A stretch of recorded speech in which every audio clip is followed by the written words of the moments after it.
The wind in the Texas Panhandle did not just blow, it scoured. It was a living thing in the year 1874, a relentless brown breath that stole the moisture from a person's skin and the hope from their heart.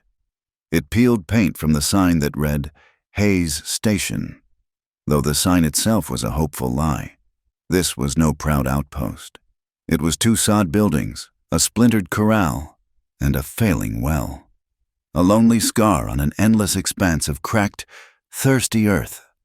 Eleanor Hayes, known only as Nora to the few sun-scorched souls who passed this way, understood the wind. At 21 years old, she felt as if she had been listening to it forever, a constant, whining companion. She stood in the doorway of the main house, a solid shape against the glaring afternoon. The wind pressed her faded calico dress against her limbs and whipped strands of chestnut hair from their pins. She had her mother's fine bones, a delicacy that seemed entirely out of place in this harsh, unforgiving land. But she had her father's iron resilience, a thing hammered into her by necessity. She leaned her Spencer carbine against the dry mud wall. The weapon was heavy, its wooden stock worn smooth and dark by her own grip. Her hands, calloused and stained with grease from a wagon axle she had repaired that morning, rested on the door frame. They were not the hands of the Boston ladies she read about in the tattered copies of Godey's Lady's Book. Those magazines arrived months late, smelling of mildew and an impossible distance, filled with pictures of women whose hands held porcelain teacups and embroidered silks. Nora's hands knew how to fix a split wagon tongue, how to stitch skin as well as cloth, how to measure powder, and how to fire the carbine with an aim that surprised most men. She squinted against the relentless white sun. The world was shades of brown, ochre, and brittle yellow. The drought had strangled this country for 3 long, agonizing seasons. The double mountain fork of the Brazos River was a memory of cracked mud. The cottonwoods that lined its banks were gray skeletons, their bare branches clawing at the empty, brassy sky. This land was a battleground, a dangerous triangle of hunger and greed, and her station was caught precisely in the unforgiving middle.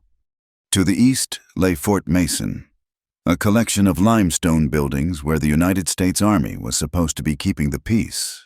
To the south, the vast, ever-expanding cattle empire of Silas Brackett. His thousands of longhorns were eating the prairie down to the bare roots, leaving nothing but dust for the buffalo. And all around them, stretching to the northern horizon, were the traditional hunting grounds of the Comanche under the leadership of the respected and unbending Quaco. The tension was as tight as a newly strung fiddle string, stretched to the point of screaming. Every distant dust cloud on the horizon made men reach for their guns. Nora dreamed of leaving. It was a physical ache, a constant, dull yearning for green trees and cool rain. She dreamed of Philadelphia, the city her mother had described in soft, fading stories before the fever took her. A place where law was written in books, not decided by the man with the most land or the fastest gun. A place where a woman's hands could be soft. But she was tethered. Her father, Jedediah Hayes, a good man worn down to a nub by the frontier, kept her bound here. He owed Silas Brackett a sum of money so large it felt imaginary. $2,000, with an interest rate that grew like a cancer. Brackett owned the mortgage on the way station, on their mules, on the very carbine she held. He owned their future.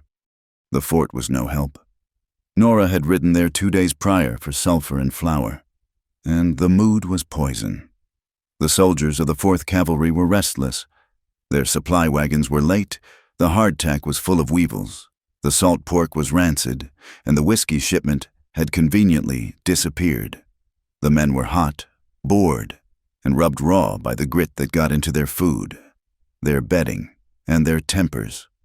Their commander, Lieutenant Harlan Pike, was a man carved from bad pine. He was all sharp angles and splinters. He was consumed by 2 things: a ferocious, almost personal hatred for the Comanche, and a burning ambition for the promotion that always seemed to elude him. He saw Quaco's people not as families living on their own land, but as obstacles to his career, savages to be cleared. It was Pike who had started the whispers.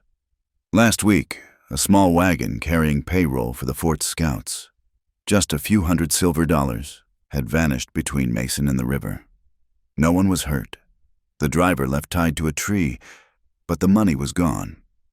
Pike's men, taking their cue from their lieutenant, spread the word in the dusty saloons and at the trading post. A war party.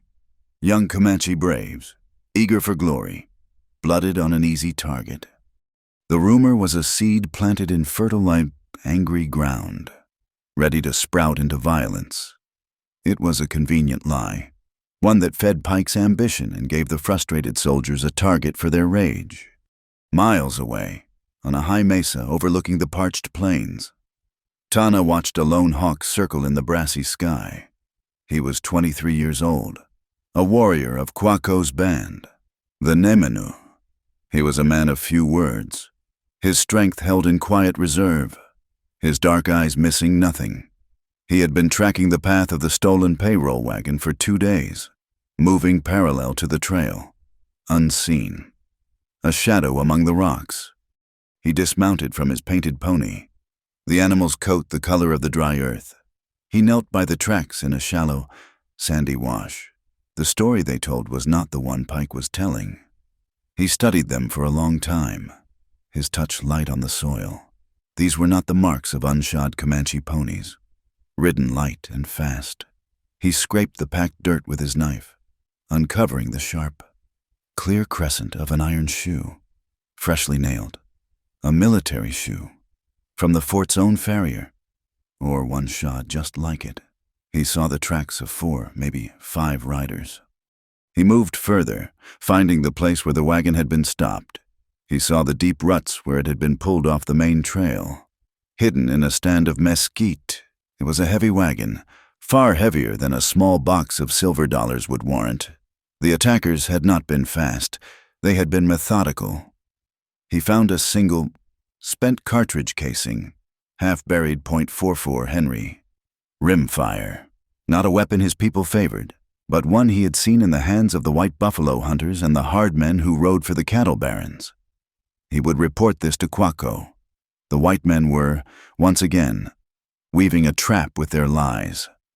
The web of interests in the panhandle was as tangled as a nest of rattlers in a winter den. At the very center sat Silas Brackett.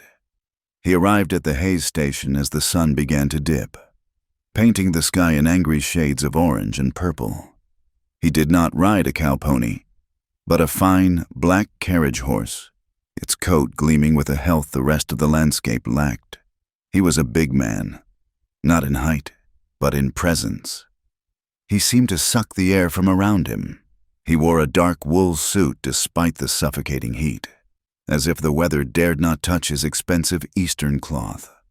"Miss Hayes," he said, his voice a low rumble. He did not remove his hat. "Mr. Brackett," Nora replied, her hands tightening on the carbine. She did not move from the doorway. "Your father inside." "He is."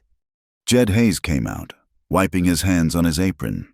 He was a thin, graying man, his eyes darting nervously, his shoulders perpetually stooped. "Silas, we were not expecting you." "The note is past due, Jedediah," Brackett said, ignoring the pleasantry. He pulled a thick cigar from his breast pocket. "The interest compounds daily. I believe that was the arrangement." "The drought," Jed began, his voice weak. "The cattle drives are swinging west, avoiding the dry routes. Business is—" "Your business is not my concern." Brackett cut him off. He gestured with the unlit cigar at the barren land around them. "This land is my concern, the fort's concern. There is an Indian problem. It requires a firm hand." His eyes slid to Nora, lingering for a moment with a cold, appraising look that made her skin crawl. "A firm hand. You have 30 days. Jedediah, or I take possession. As the contract states." He looked pointedly at Nora's father's right hand, the one that had signed the paper. Nora spoke, her voice cold and clear as well water. You hold the supply contracts for the fort. Mr. Brackett, I hear you are selling them beef at 30 cents a pound. Beef you graze on land that is not yours." Brackett's eyes snapped to her. A flicker of something, not surprise, but calculation, crossed his face. He almost smiled. A brief, unpleasant pulling of his lips. "You have a sharp mind, girl, and a sharp tongue. A waste, out here. 30 days. He climbed back onto his horse, his weight making the animal grunt. He rode away, a solid, dark shape, receding into the dust he had helped create. To enforce his will, Brackett kept a collection of hard men on his payroll. They were known as the Raton Riders. They were shadows that fell long in the afternoon sun. Men who had drifted south from the mountains, guns for hire with no questions asked. They rode good horses and carried new Henry rifles. They were Brackett's private army. 2 of them were at the station now, watering their horses at the trough, deliberately letting the precious waters splash and waste. Nora watched them from the window. Their leader, a tall man with a silver cross glinting on his chest, caught her eye. He grinned, showing broken yellow teeth. Nora turned away, her stomach tightening. Lieutenant Harlan Pike was Brackett's tool inside the fort. Brackett had promised him that a decisive action against the Comanche would earn him his captain's bars, whispered of commendations and political connections back east. All Pike had to do was follow Brackett's lead. The stolen payroll was the first move in their game. Pike's voice was the loudest in the fort saloon, calling for retribution, demanding that Quaco's people be taught a final lesson. Nora felt the game closing in. She saw the Raton Riders more often. She heard Pike's name spoken with a mixture of fear and agreement by the desperate settlers. She scrubbed the heavy iron skillet that night, the coarse lye soap burning the small cuts on her knuckles. The well was lower than it had been yesterday. Water was life. The lack of it was a slow death. The wind howled, rattling the doorframe, bringing the scent of dust and distant, dry lightning. Fire was always a threat. A single spark in the tinderbox landscape could erase everything. The wind, the fire, the water. These were the only true laws here. Her father sat at the table, his head in his hands. The ledger book was open in front of him, the neat columns of her mother's handwriting from years ago mocking him with their order. His hand, the one that had signed the note to Brackett, trembled slightly. Nora looked at her own hands. They were tools for survival, but she knew, with a cold, rising dread, that in this land, a hand could also be a signature on a contract. A hand could be something given in greeting, or something pledged. It could be something you lost. She finished her work, the scraping of the skillet the only sound besides the ceaseless morning wind. She was strong. She was a good shot, but she was caught in a trap made of paper and ink. A trap set by men who saw the land as something to be broken, and people as things to be used. She looked out the window again, toward the dark, silent lands where the Comanche lived. She held on to her Eastern notions of justice, of courts and judges, of evidence. She believed that the truth, if spoken loud enough, had to matter. It was a desperate, childish hope, and the wind seemed to mock it, whispering of the dry, hard reality that was coming for all of them. The big payroll wagon, the one carrying $4,000 in Army gold and silver, was due 3 days after the scout money vanished. It was a heavy 6-mule wagon, painted Army blue, and it always traveled with an armed guard of 4 cavalrymen. Nora was not supposed to be near the Chiso's Canyon Trail. She had taken her horse, patching the worn saddle cinch with rawhide, and ridden out under the excuse of gathering mesquite beans for coffee. In truth, she was checking the hidden springs, the ones only she and the animals knew about, desperate to find a trickle of water her father had missed. The air was still, heavy, with a heat that felt like a woolen blanket soaked in hot oil. She was deep in a dry wash, 100 feet below the main trail, when she heard the first shot. It was not a single crack, but a volley. The sound echoed flat and hard off the canyon walls. It was the heavy, booming .44 caliber of Henry rifles, a sound she knew well. It was the sound of the rattan riders. She scrambled up the side of the wash, her worn boots slipping on the loose shale, until she could peer over the edge through a screen of withered greasewood. The scene below was short, brutal, and efficient. The blue wagon was stopped, its lead mules down, kicking in a tangle of harness. The 4 guards were already dead. 3 lay near the wagon, 1 sprawled 20 yards back, shot from his horse while trying to flee. A group of masked men, perhaps 10 of them, were working quickly. They were not dressed as Comanche. They wore dusty trail clothes, canvas trousers, and dark shirts. Nora pressed her hand to her mouth, stifling a gasp. She watched, frozen, as they threw the heavy strongbox from the wagon, smashing it open with sledgehammers. They scooped the coins into leather satchels. It was fast. It was organized. Then she saw the lie. 2 of the men, who had stayed on their unshod ponies, began to ride in frantic circles around the wagon, dragging thick branches of mesquite behind them. They were deliberately churning the dust, blurring the clear, iron-shod tracks of their own horses, leaving a chaotic mess meant to look like a confused Indian raid. One of them dismounted and retrieved the arrows he had shot into the dead mules, pulling them free and taking them with him. They left nothing. The raid was over in less than 10 minutes. As the riders prepared to mount, Nora saw something that chilled her blood more than the killings. High on the opposite ridge, the one that overlooked the trail back toward Fort Mason, a light flared. It was a torch. Even in the fading daylight, it waved twice, a sharp, deliberate signal. One of the masked men below, the tall one with the silver cross on his chest, raised his own unlit torch, waving it back in acknowledgement. Nora's eyes strained. The man on the ridge was too far to see his face, but she saw the outline of his hat, the military crease, and she saw the dark blue of his trousers, the yellow stripe down the leg, a cavalry uniform. She must have made a sound. A loose pebble, dislodged by her boot, skittered down the shale. It was impossibly loud in the sudden silence. The man with the silver cross snapped his head up, his gaze locking directly onto her hiding place. He pointed. "There!"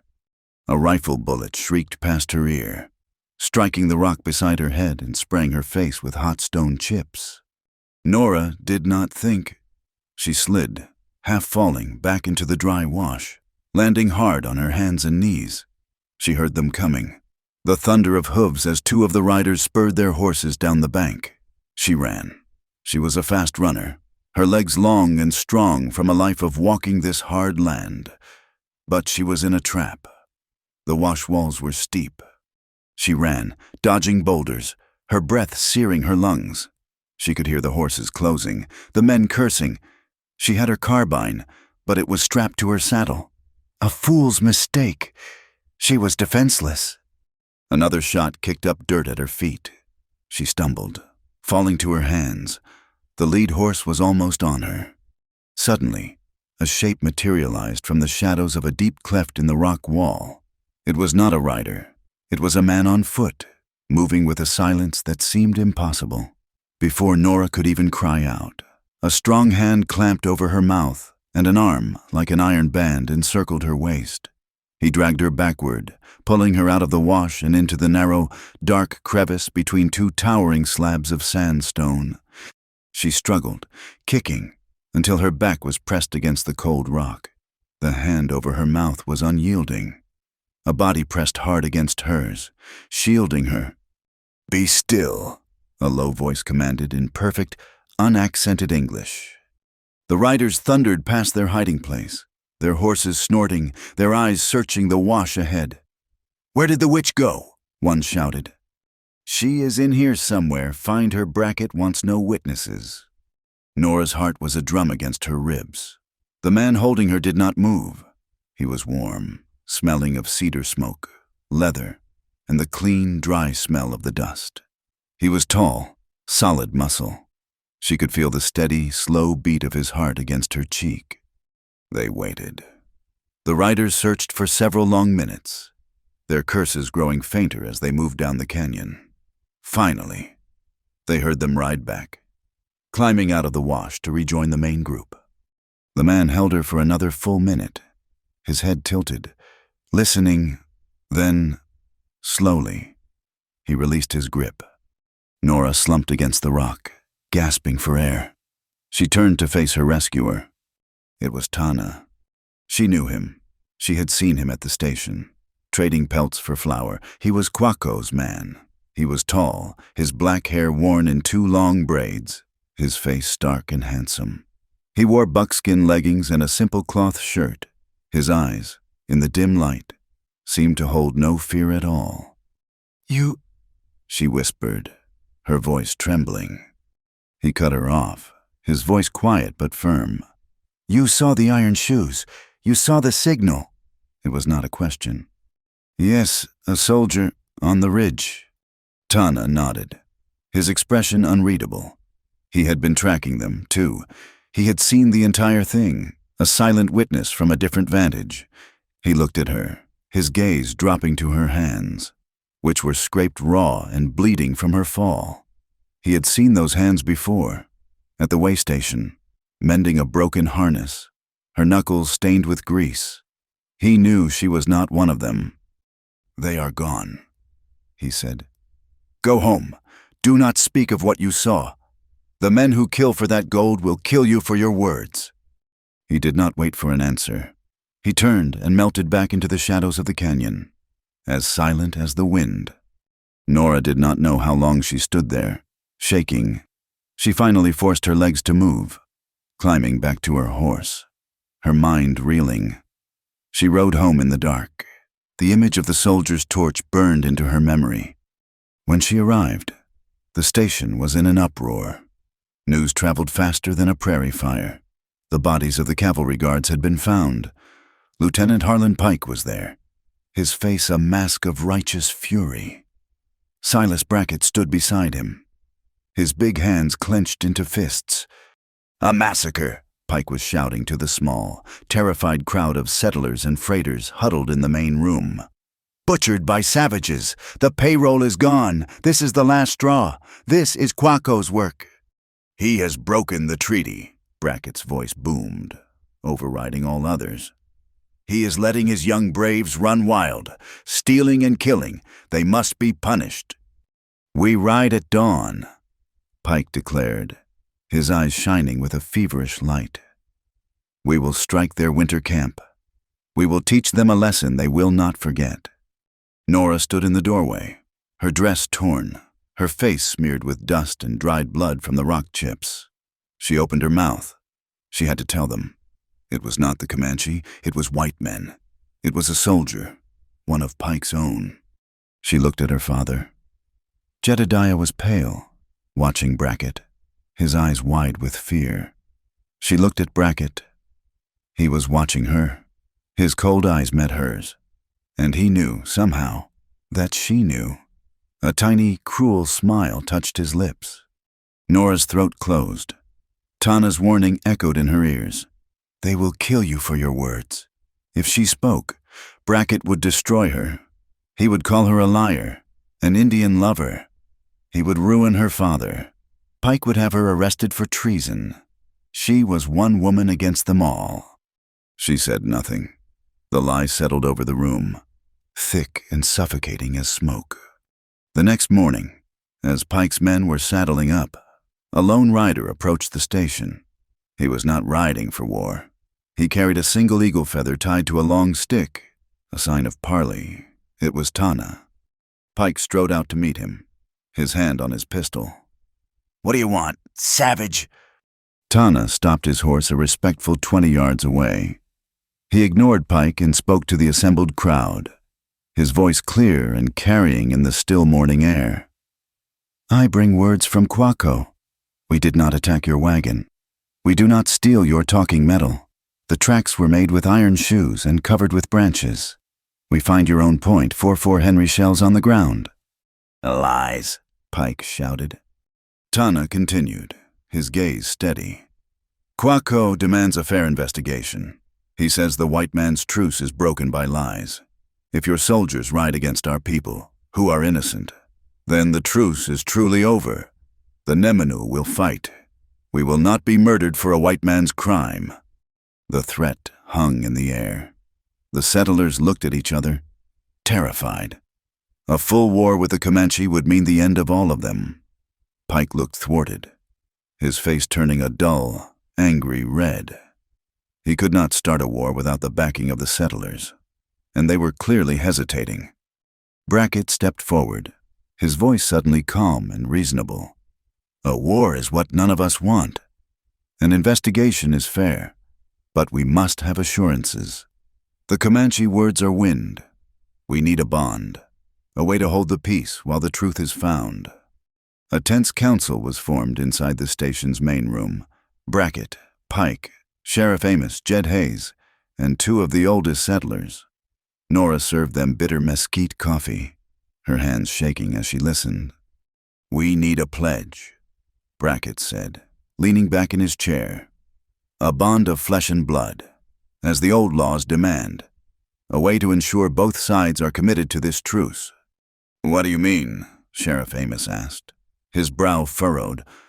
"An exchange," Brackett said. "A marriage, a temporary bond, to hold us together, a pledge of honor. We give one of ours, they give one of theirs. For 60 days, an honor hostage from each side, bound by a wedding vow to guarantee the peace." Pike looked disgusted. "That is absurd.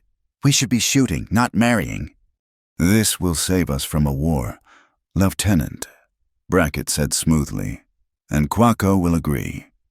It is a sign of his good faith. He will send one of his best, and we must send one of ours." A terrible silence fell. "Who?" one of the settlers whispered. Brackett's gaze moved slowly around the table, finally settling on Jed Hayes. "The station stands on the border, a symbol of both worlds. Your daughter, Jedediah, Nora, she is known to them. She is strong. She will be our pledge of peace." Nora dropped the coffee pot. It clattered on the floor, the hot liquid pooling in the dust. "No," Jed whispered, his face ashen. "Not my daughter. Anything but that." Brackett leaned in, his voice a low, private rumble only Jed could hear. "The $2,000. Jedediah, the note is due. I will have the station, or you will sign the treaty. You will give your daughter's hand for the good of this town, and I will tear up the note." Nora rushed forward. "Father, no, he is lying. The raid. It was Brackett.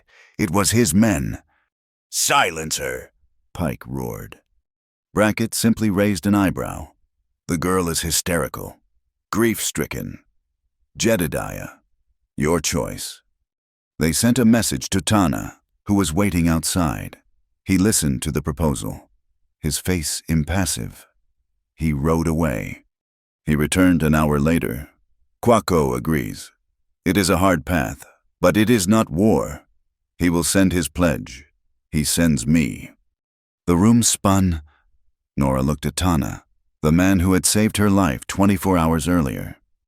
"A marriage," Brackett said, a triumphant gleam in his eyes as he pushed a freshly written document across the table. "A 60-day bond, Miss Nora Hayes and the warrior Tana." "Father, you cannot," Nora cried. "It is a trap. He is the one who—" "Be quiet, Nora," Jed said, his voice a dead monotone. He picked up the pen, his hand shaking so violently he could barely hold it. He looked at the paper. He looked at Brack, who smiled. "Ooh." Nora grabbed his arm. "Father, please, do not do this. Do not sell me." "It is for the town," Jed mumbled, pulling his arm free. "It is to save us." He signed his name. Nora felt the breath leave her body. It was done. She looked at her father, her heart breaking, not with sadness, but with a cold, hard rage. He had not saved the town. He had saved himself. He had paid his debt with her. She was handed over, a piece of property, a hostage, her hand. which she had thought was her own, had been given away by a man too weak to protect it. The ceremony was a bitter joke, held under a sky the color of bleached bone. They stood by the dwindling, mud-choked creek, a place that held no life and offered no blessing. The wind was the only priest, and it spat grit into their faces. Nora stood stiff in her best dress, the faded blue wool she wore for burials. Her father, Jedediah, stood beside her, his face gray, his eyes hollow. He would not look at her.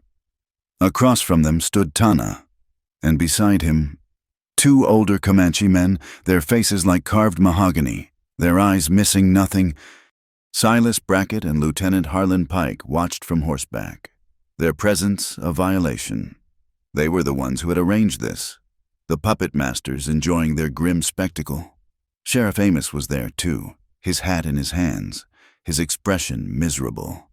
He was a man forced to witness a law he knew was wrong. There were no flowers, no music, no words of comfort. "Let us get on with it," Brackett said, his voice impatient. "The bond." An older Comanche man spoke, his voice dry as the riverbed. His words were in his own tongue, a series of short, guttural sounds.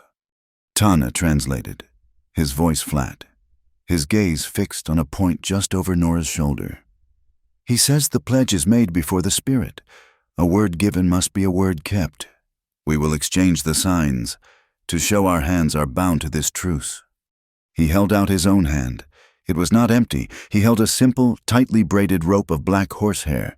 It was long, strong, and utilitarian. It was a rope one might use to tether a prized horse, or to secure a vital pack. It was a symbol of a promise that holds. Nora's heart felt like a cold stone in her chest. This was real. This was happening. She was being traded. "Your sign," Jed whispered, nudging her.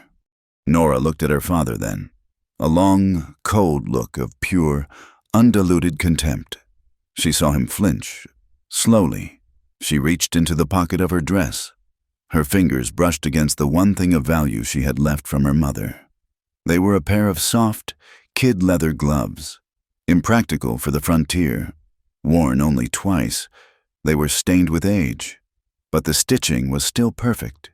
They were the last remnant of the Boston life she dreamed of, the last touch of the mother she had lost. They were a symbol of a gentle hand, a life of law and grace. Her own hands, chapped and scraped, trembled as she pulled the gloves out. She stepped forward. She did not look at Tana's face. She looked at his outstretched hand. She placed the delicate, useless gloves into his broad, calloused palm. They looked small and fragile there. He accepted them. Then he offered her the horsehair rope. She took it. It was heavier than it looked, stiff and strong, the woven hair coarse against her skin. It felt like a chain. It felt like a noose. "It is done," Brackett declared, a note of satisfaction in his voice. "The 60-day truce begins. Lieutenant Pike and I will hold your father to his end of the bargain, girl. You hold the savage to his." As Tana and his companions turned to their horses, Nora saw Pike lean down from his saddle. He was speaking quietly to the tall rattan rider, the one with the silver cross on his chest, who had been lingering near Brackett's carriage. Nora could not hear the words, but she saw Pike's thin smile. She saw him gesture toward the trail the Comanche would take. The rattan rider nodded, his eyes glinting as he looked at Nora. He and two other riders separated from Brackett's main group, melting back toward the rocks, their movements quiet and professional.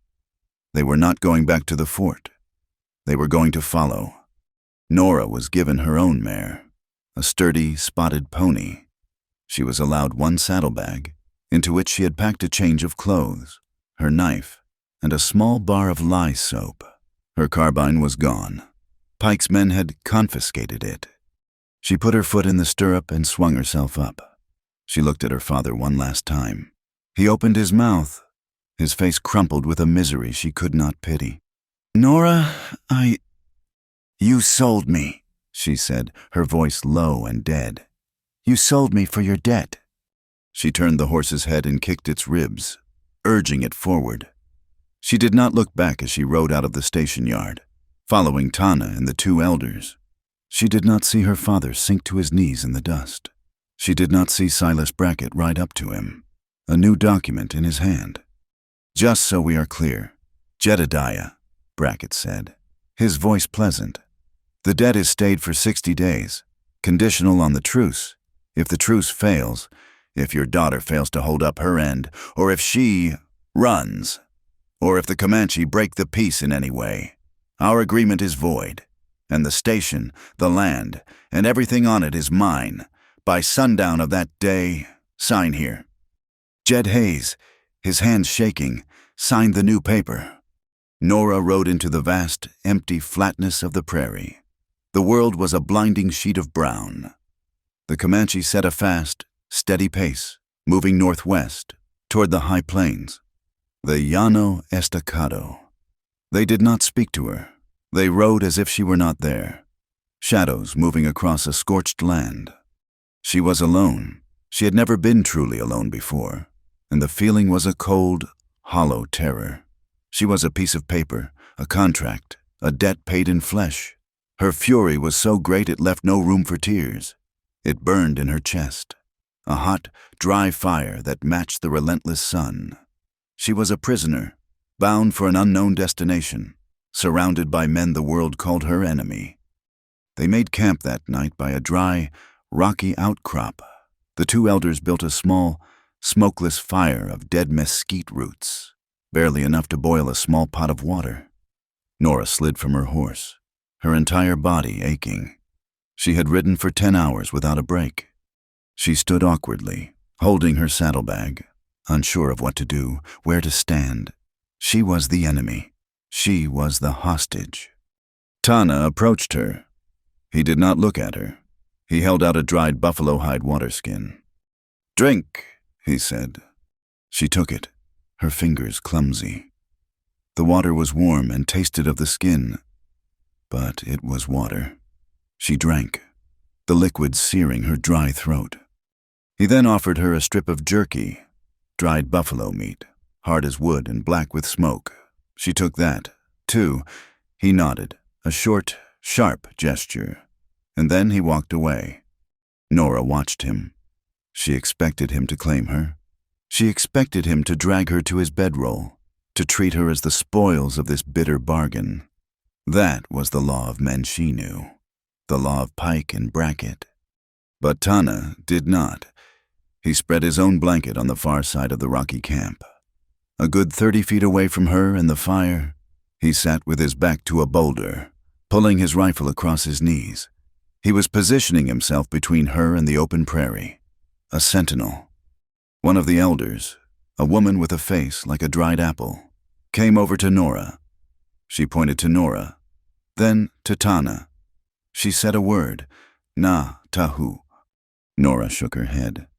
"I do not understand." The old woman spoke again, this time in the broken Spanish of the borderlands. "He calls you Natahu, protected guest." She pointed to Tana, then to Nora, and shook her head, making a sharp negative sound. "Not wife, Natahu. His word, his honor. You are safe." The woman then pointed to a spot near the fire, a sheltered hollow in the rock, and indicated that Nora should sleep there. Nora lay down on her saddle blanket, confused. She clutched the rough horsehair rope in her hand. A protected guest, not a wife. It made no sense. This man, this savage, was treating her with a respect her own father had denied her. She lay awake for hours, the conflict churning inside her. She was a prisoner. She had been betrayed by her own blood. She was surrounded by men she had been taught to fear. But the man who was her jailer, the leader of this group, was the same one who had pressed his body against hers in the dark of the canyon, shielding her from the bullets of her own people. He had saved her life. He had held her, and then he had let her go. Now he was her captor, and he was sleeping across the camp, guarding her. The paradox was a physical ache, sharper than her saddle sores. She hated him for being part of this. She was terrified of him, and she was in a strange, deep place she could not yet understand, profoundly indebted to him. They rode for 2 more days, climbing into the high, flat tablelands. The air grew thinner, the wind sharper.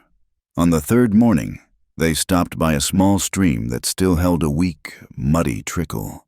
The ground here was soft. Nora went to the water's edge, desperate to wash the layers of dust from her face and hands. She knelt by the mud, and that is when she saw them. The tracks were clear, baked hard by the days of sun since they were made.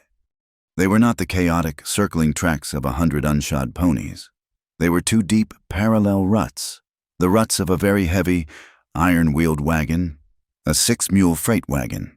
Beside them, clear as a signature, were the crescent moon prints of shod horses.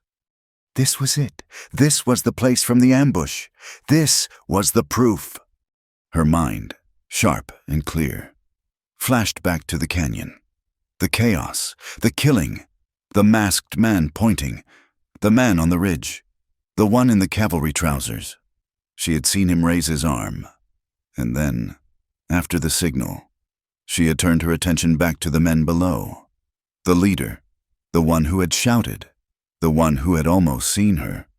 She remembered the glint of metal on his chest as he turned. It was not a button. It was hanging from a leather thong. It was a silver cross.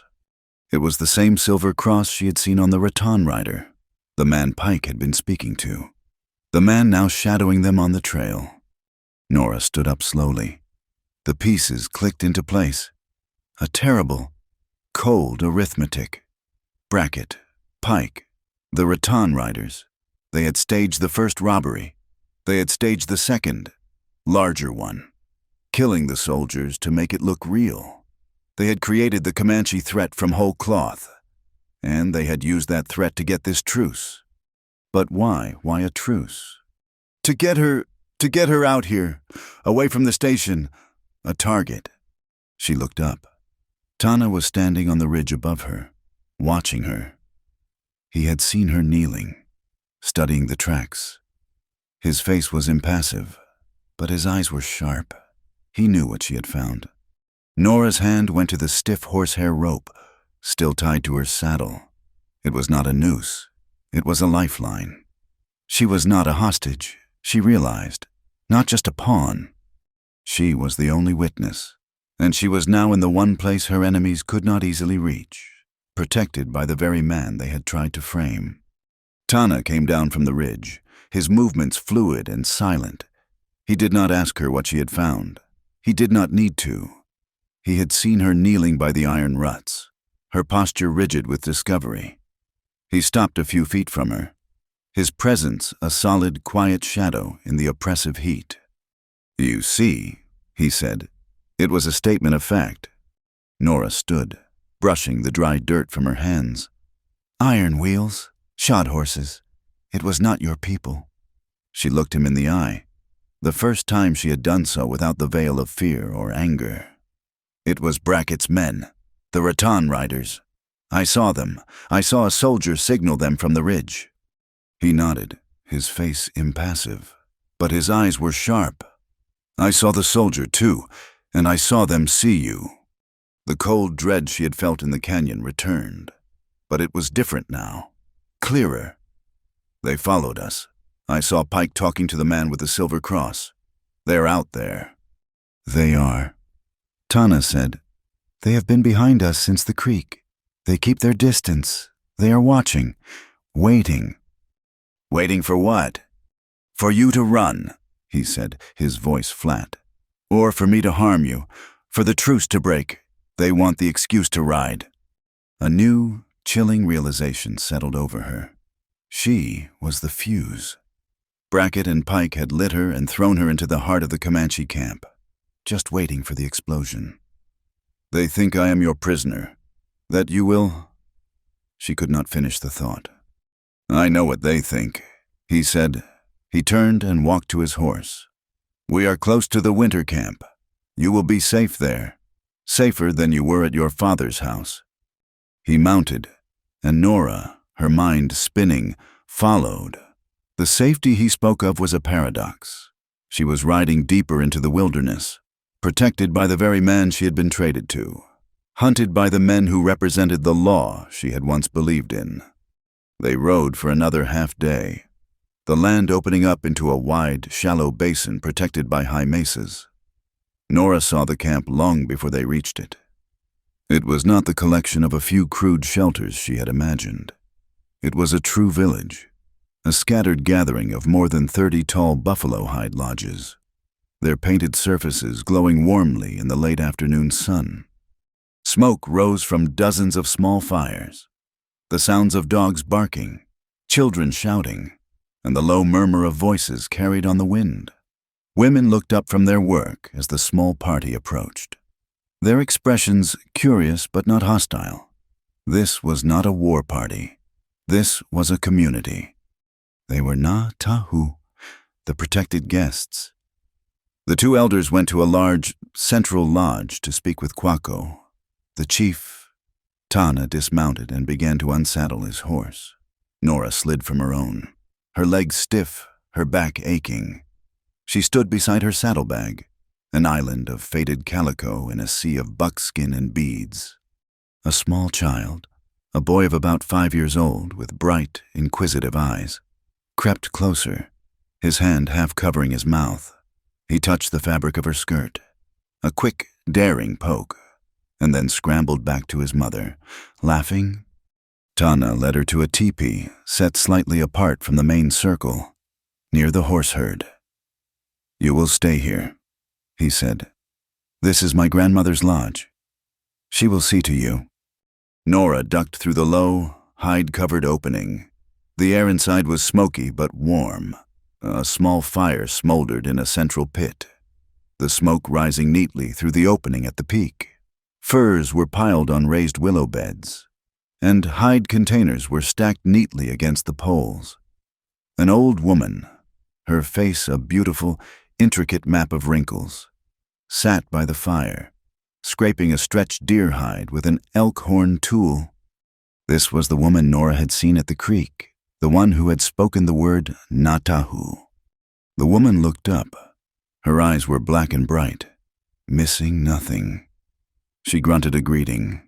Tana spoke to her in their language, his voice softer, more respectful than Nora had ever heard it. The woman listened, her gaze fixed on Nora. Then she nodded and motioned for Nora to sit. Life in the camp was a hard school, and the wind was its primary teacher. Nora was not a guest in the way her mother's Boston society would have understood it. She was not waited on. She was expected to work. The 60-day truce was a matter of honor between warriors, but the daily life of the camp was a matter of survival, and every pair of hands was needed. Her hands, which had known the grease of wagon axles and the kick of a carbine, were soft by the standards of the Comanche women. On her first day, Tana's grandmother, whom she came to know only as Itzi, grandmother, handed her a scraping tool and pointed to a fresh hide staked to the ground. Within an hour, Nora's palms were raw, her unused muscles screaming.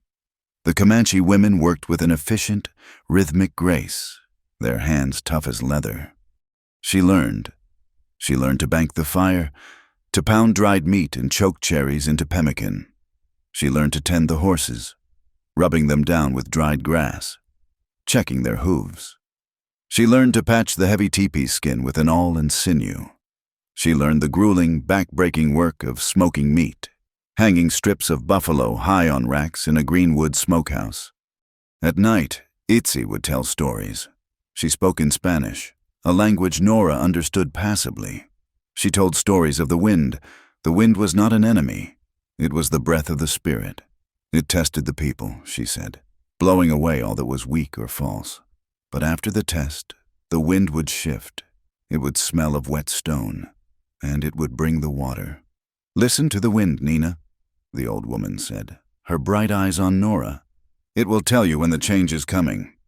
Tana kept his distance, sleeping in a separate lodge with the other unmarried warriors. But he watched her. He found her one afternoon, struggling to make sense of the tracks near the spring.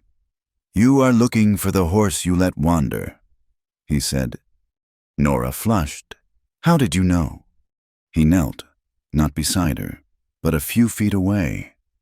He pointed to the ground. You look at the dirt, he said. You must look into it. Your eyes are loud. You are looking for a hoof. You should be looking for a broken blade of grass. See here. He touched a tiny, displaced pebble. This was turned, not by a deer. A deer's foot is lighter. This was an iron shoe. Your shod horse. He went this way, toward the sweeter grass. He taught her to read the land as if it were one of her mother's books. He showed her how to tell a wolf track from a dog track. He taught her how to find water by watching the flight of the doves, how to read the bottom of a dry creek bed to know where the last pool of water had settled. She, in turn, found a way to repay the camp. The children, who had grown bolder, followed her everywhere, fascinated by her strange clothes and her pale, sunburned skin.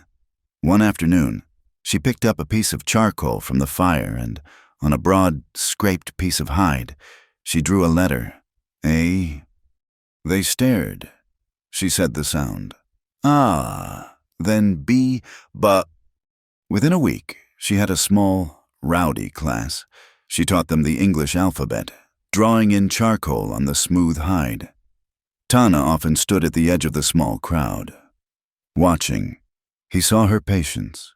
He saw the way the children, who were taught to be wild and free, sat quietly for her, their dark heads bent in concentration. One evening, as the sky turned a deep, bruised purple, they sat by the fire outside Itse's lodge. The debate started quietly. When my time is done, I will go east, Nora said, staring into the flames. To Philadelphia, a place with real laws. Tana was mending a bridle. Why do you seek this place? To be free, she said. The word came out sharper than she intended. He looked up. You think you are not free here? I am a hostage, she said, her voice low. I was traded for a debt. My father signed me away. That is not freedom. Your father's paper is not the land, he replied, his gaze sweeping the vast, dark plain that rolled out before them.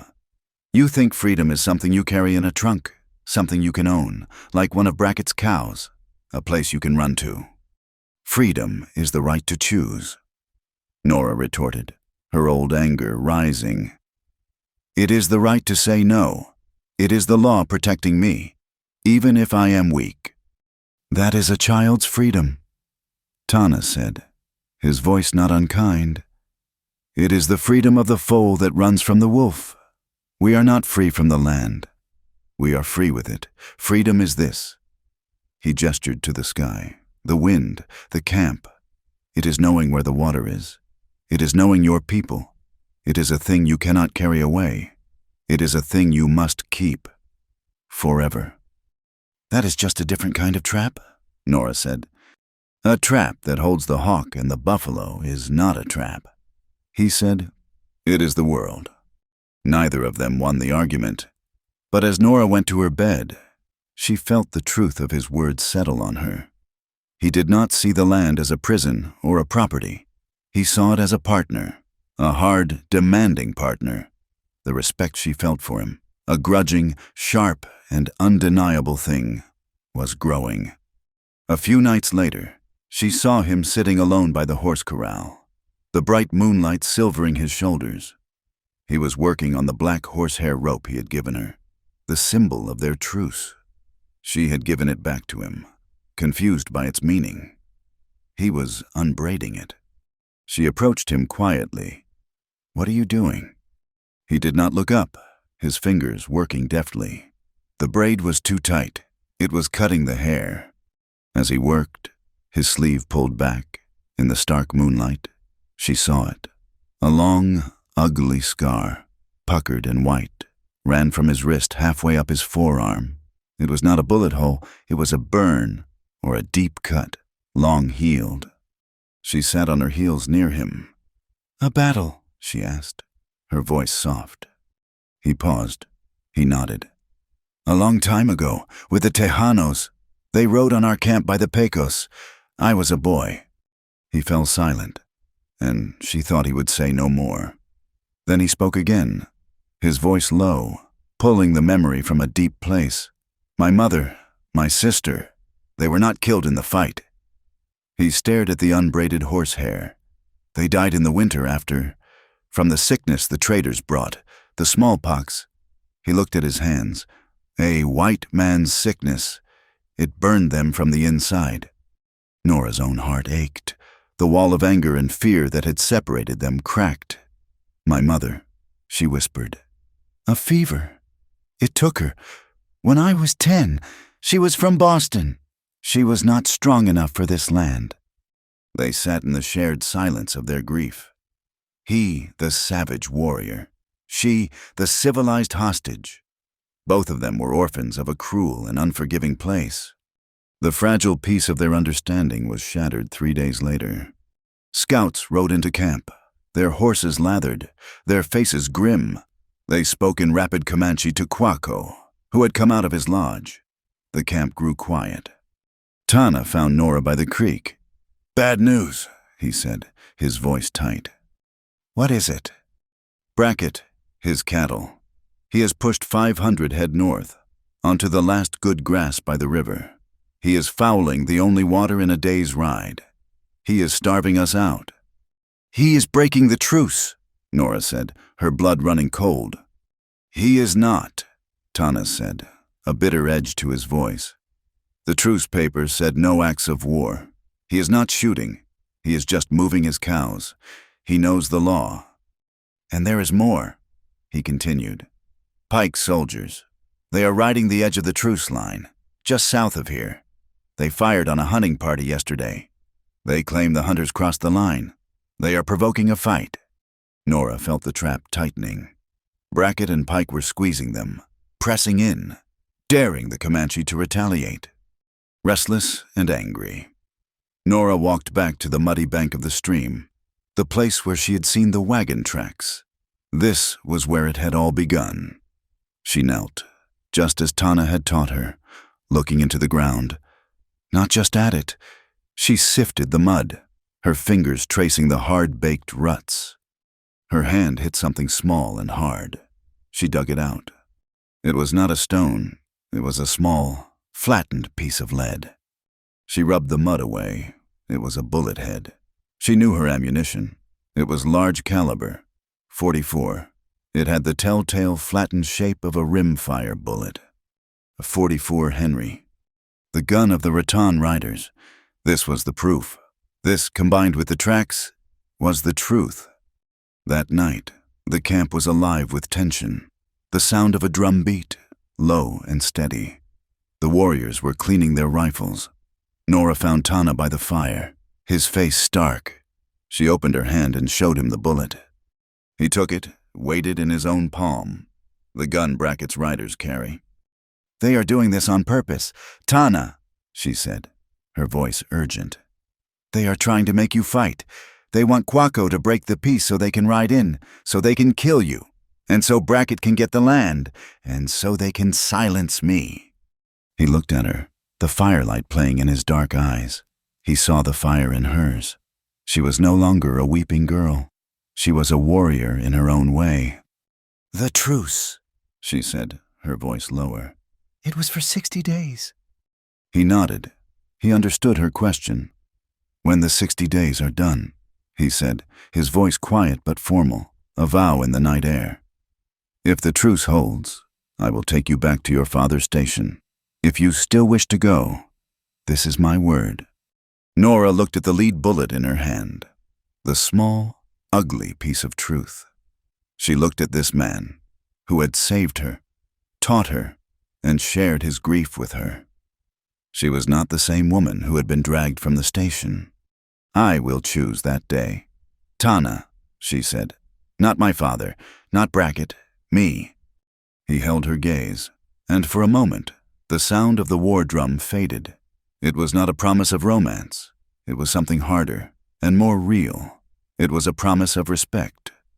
The fire began as a rumor on the wind, a faint, acrid smell that cut through the cedar smoke of the camp. Within an hour, it was a roar. Tana and the other scouts had seen it first. a plume of greasy black smoke rising from the southeast, from the direction of the fort. The wind, which had been a restless companion for weeks, now became a deadly enemy. It was blowing hard from the south, fanning the spark into an inferno, driving it straight toward the Comanche winter camp. It was not a wildfire, it was arson. The rattan riders, frustrated by the stalemate, had finally shown their hand.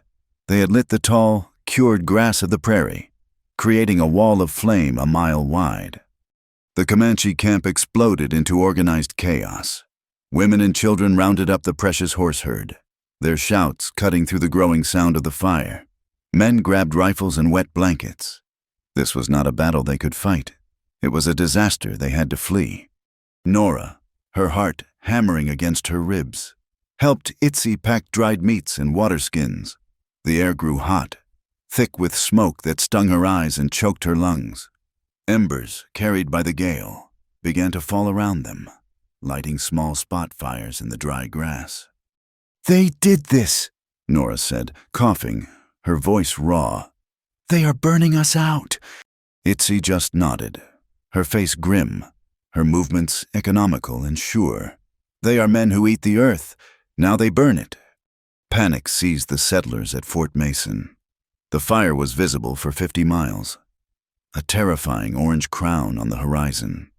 The wind was carrying the smoke over the fort, dusting the parade ground with fine gray ash.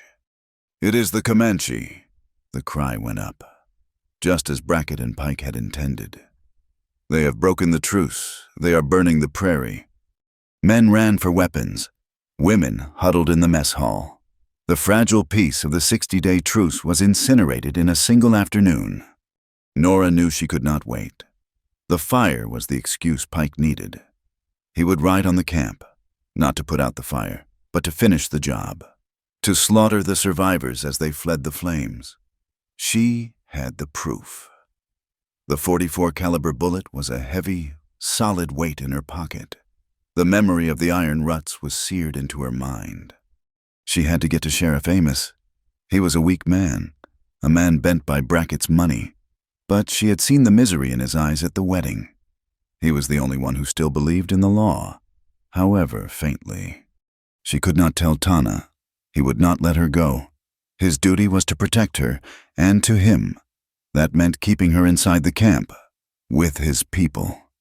She waited until the chaos was at its peak, as the main body of the camp began its orderly retreat north, toward the mesas. In the swirling smoke and confusion, she slipped away from Itzy. She ran to the horse herd, where the animals were milling and screaming with terror. She grabbed the hackamore of a fast, wiry pony, one she had tended herself. She threw her saddle blanket and a bridle on it, her hands shaking but efficient. She had no saddle. She hauled herself onto its bare back, kicked its ribs, and rode, not north with the Comanche, but east. She rode low and fast, bent against the horse's neck, the wind and smoke tearing at her face. The fire was a living, breathing monster to her right, a wall of roaring, consuming heat.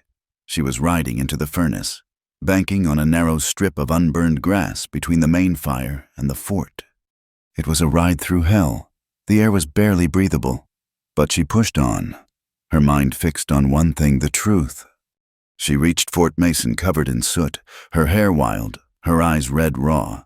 She looked like a survivor of the apocalypse. She slid from the pony, her legs buckling, and ran past the shocked sentries, who were too busy watching the fire to stop her. She burst into the sheriff's office. Amos was there, just as she had pictured, stuffing papers into a leather satchel, a look of grim resignation on his face. "Sheriff Amos," she gasped, leaning against the doorframe. He looked up, his eyes widening in shock. "Miss Hayes, my God, child, we thought—" "Pike said you were taken." "I was not taken," she said, pushing herself upright. She walked to his desk. "I am the truce, and I am here to tell you it is being broken, not by the Comanche." She slammed the flattened lead bullet onto his desk. It skittered across the wood, leaving a smudge of mud. "What is this?" he asked. "A .44 caliber Henry rimfire," Nora said, her voice clear and strong. "I dug it from the mud at the Chisos Canyon Creek, the same place I found the tracks of a 6-mule freight wagon with iron-shod wheels. It was not Comanche. Sheriff, it was white men. It was the rattan riders." Amos stared at the bullet. He picked it up, his hand trembling slightly. He knew the weapon. He knew what this meant. "Miss Hayes, Nora, you do not know what you are saying." "I know exactly what I am saying," she said, leaning closer, her voice a low, fierce whisper. "And I know a United States Army soldier signaled them from the ridge. I saw him. Brackett and Pike staged the whole thing. They killed those soldiers to start a war. And this fire, this is their doing too." Amos looked trapped. He looked from the bullet to the door, as if expecting Brackett himself to appear. This is a terrible charge, without more proof." "The proof is out there," she insisted. "All you have to do is look." The door crashed open. Lieutenant Harlan Pike stood there, his face a mask of cold fury. 2 armed soldiers flanked him. "Here she is," Pike said, his voice a low snarl. He did not look surprised to see her. He looked triumphant. "The little traitor." "Lieutenant, wait," Amos said, standing up, the bullet still in his hand. "The girl has evidence." "She has nothing," Pike spat. He advanced into the room. "She is colluding with the savages. We all saw her ride out, free as you please. She is a spy. She probably helped them set this fire to cover their attack." "That is a lie," Nora shouted. "Amos, she has fed you a story," Pike said, his eyes glittering. "She is a prisoner of war, and she has turned against her own people. Men, arrest her. She is to be held for treason." The 2 soldiers grabbed Nora's arms. She struggled, but they were too strong. "You cannot do this," she cried out to Amos. "You are the law." Amos looked at the bullet in his hand. He looked at Pike's cold, murderous eyes. He faltered. His gaze dropped to the floor. "She will be secured," Pike said with satisfaction. "Take her to the stockade." As the soldiers dragged her toward the door, a shape filled the doorway. It was Tana. He was covered in soot, his eyes burning red in the smoky gloom. He had followed her. He had known she would do something rash. He had ridden through the smoke, tracking her, arriving only moments behind her. He did not speak. He moved. Before Pike or the soldiers could react, Tana crossed the room in 2 bounds. He struck the first soldier with his closed fist, a hard, brutal blow to the jaw. The man crumpled. The second soldier let go of Nora, fumbling for his pistol. Tana seized the man's rifle, twisted it from his grip, and slammed the butt of it into his stomach. The soldier folded, gasping. Pike, his face white with rage, drew his revolver. "Savage!" Tana threw the soldier's rifle. It spun end over end, crashing into Pike's chest and arm, knocking the revolver from his hand. It skittered across the floor. "Nora, now!" Tana commanded. He grabbed her hand, the same hand he had saved in the canyon, and pulled her out of the office. They ran. The fort was a scene of madness. The fire had breached the poorly made firebreak. The stables were burning. Men were shouting, confused, firing at shadows in the smoke. "This way!" Tana yelled, pulling her toward the burning stables. "They are on fire!" she screamed. "The horses are free. It is the only way out." He pulled her through the swirling, choking smoke. Embers rained down on them. A beam from the stable roof crashed to the ground, sending up a fountain of sparks. He shielded her with his body, his arm clamped around her waist. This was the second time he had pulled her from the fire. His horse was where he had left it, in the lee of the blacksmith shop, its eyes wide with terror. He threw Nora onto its back and vaulted up behind her, his arms caging her, his heels kicking the horse into a desperate gallop. They rode out of the fort, not as a captor and a hostage, but as two fugitives, disappearing back into the wall of smoke from which they had come. They rode for hours, putting the fire and the fort behind them, pushing the horse until it was shaking with exhaustion. The world was a gray, ashen landscape. The fire had passed, leaving a blackened, smoking scar on the land. Tana finally stopped. He knew this place. It was a jumble of boulders on the side of a small mesa, a place the fire had leaped over. He slid from the horse and lifted Nora down. Her legs gave way, and he held her. "We are safe here," he said, his voice rough from the smoke. He led her behind a curtain of rockfall, into a small, dark opening. It was a cave. It was shallow, but dry, and shielded from the wind. The stone inside was still warm from the day's heat. It was a pocket of absolute stillness and safety in a world that had just tried to kill them. They collapsed on the sandy floor, coughing, their lungs aching. For a long time, they just breathed the clean, cool air. The only light came from the dull, orange glow of the burning world outside. Nora looked at him. His face was streaked with soot. His shirt was singed. He had come for her. He had ridden into Pike's Fort, into the heart of the enemy. For her. "You came for me," she whispered. Her voice was broken. He was checking his rifle. His movements economical. "I gave my word," he said, his voice flat. "You are not Ahu. My honor protects you." "No," she said. She crawled the few feet that separated them, her knees scraping the stone. "It is more than that. This was not honor. This was... You risked your life." He stopped his work and looked at her. His dark eyes were unreadable in the gloom, but she could feel the intensity of his gaze. She reached into the pocket of her dress. The bullet was gone, left on Amos's desk, but the small, stiff coil of the horsehair rope was still there. She had carried it with her. She took his hand. It was rough, covered in soot and burns from the rescue. It was the hand of a warrior, a provider, a man. She pressed the coiled rope into his palm. "I am not that girl anymore," she said, her voice shaking, but gaining strength. "The girl from the station, the one who believed in paper laws and was afraid of shadows, the one you saved in the canyon." She touched her own hand, the one that had been traded. "When my father signed that paper, I thought I had lost my hand. Given away. Sold." She looked up, meeting his gaze, holding it. "I was wrong. I did lose a hand, but it was the hand of that foolish, naive girl. I lost my prejudice. I lost my blindness. I lost the ignorance that kept me from seeing." She tightened her grip on his hand, her fingers lacing with his. "I choose to see you. Tana, I see you, not a savage, not a captor, a man, the only man I trust."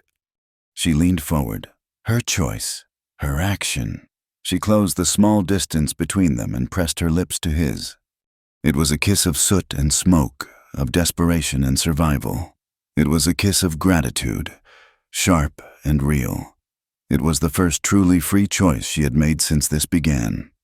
He was still for a heart-stopping second, surprised by her boldness. Then his other hand, the one not holding the rope, came up, his fingers, calloused and strong, gently touched her face, his thumb tracing the line of her jaw. He met her kiss. He returned it, not with violence, but with a deep, quiet intensity that matched her own. It was a kiss that sealed the truth they had both run from. They broke apart, breathing hard. The air in the small cave was thick, charged with the unsaid. They looked at each other, and in the dim light, there was no more fear. He did not push. He did not demand. He waited. She did not pull away. She leaned her forehead against his. A silent, mutual understanding. A shared breath. A choice made by two people. Not one. He lowered her gently to the sandy floor, his arms still around her. The fire of the world raged outside. A distant, angry glow, but in the stillness of the warm cave, they found their own quiet. The shadows folded around them. and the night held them safe.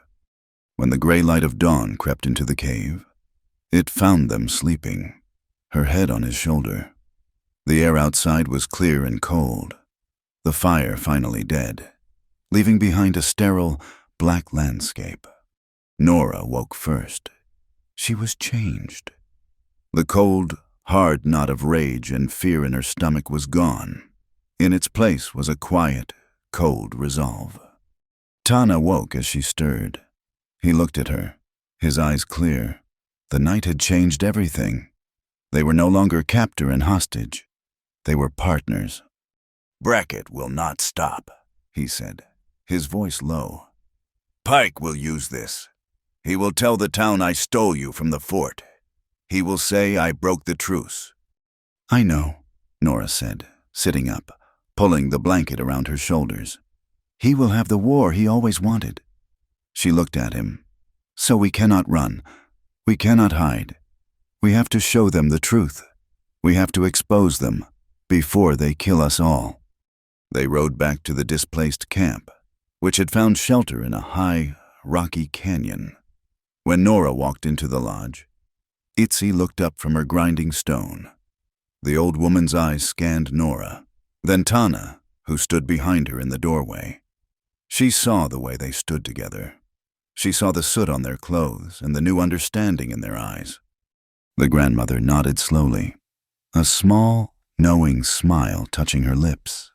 She reached into a pouch at her waist and pulled out a small, carved piece of soapstone. It was tied to a leather thong, shaped like a whirlwind, a wind charm. She held it out to Nora. "Nina," the old woman said in her rough Spanish, her voice kind. "The wind shows the path, but only to those who know how to listen. You are listening now." Nora took the charm, its surface cool and smooth against her skin. At the same time, in the smoldering ruins of the fort's stables, Silas Brackett faced Lieutenant Pike. "She is alive!" Brackett roared, his face purple with rage. "And that savage has her he rode into your fort and stole her from under your nose." Pike, for the first time, smiled. It was a thin, cruel expression. "Yes, sir, he did. A clear act of war. He has broken the truce, just as you said he would. The settlers are terrified. They are demanding action." Brackett's rage cooled, replaced by cold calculation. "Then give it to them. You have your excuse. I want that camp leveled. I want my land. And I want that girl silenced, for good." "Sir," "Go rescue the bride, Lieutenant," Brackett said, his voice flat. "Bring her back, or bring back her body. At this point, it makes no difference to me at all." They did not wait for Pike to bring the war to them. They rode out 2 hours after dawn, two shadows against the black, scarred earth. Nora rode the wiry pony she had escaped on, and Tana rode his painted war horse. They were not running, they were hunting. Tana had brought 4 other warriors. They were his closest friends, men who had fought beside him since they were boys. They were silent, their faces grim. They understood the stakes. This was not a raid for glory. This was a hunt for the truth, the only thing that could stop the coming war. Tana led them, not by guessing, but by reading the story the arsonists had left behind. The rattan riders had been clumsy in their retreat, confident in the chaos they had created. They had left a trail of shod hoofprints, clear as day in the ashen soot. They rode heavy horses, shod at the same forge as Pike's cavalry. Nora and Tana rode ahead, the other 4 warriors fanning out, invisible ghosts on their flanks.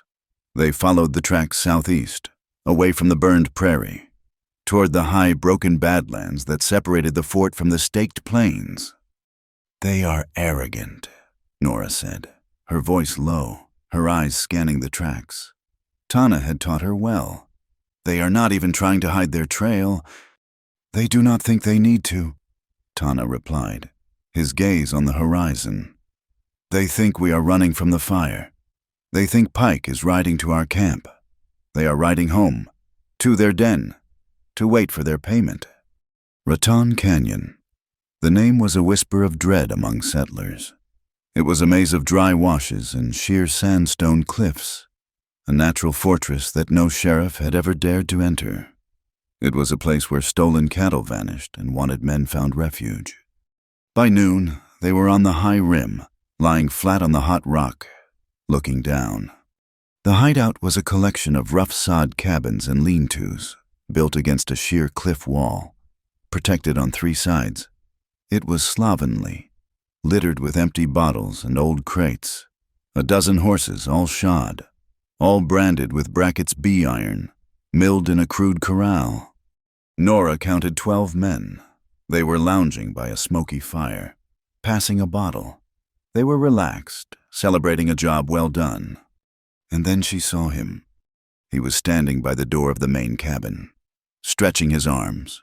He was tall, and the afternoon sun caught the glint of metal on his chest. He was wearing a tarnished silver cross on a leather thong. Nora's breath caught. It was him, the man from the ambush, the man Pike had signaled on the trail, the man who had pointed at her. His voice a harsh command. "Find her, Brackett wants no witnesses." "That is the leader," she whispered to Tana, her voice shaking with a cold fury. "The one with the cross. He is the one." Tana watched him, his eyes cold. "He is the one." They scouted the camp for another hour. They saw what they were looking for.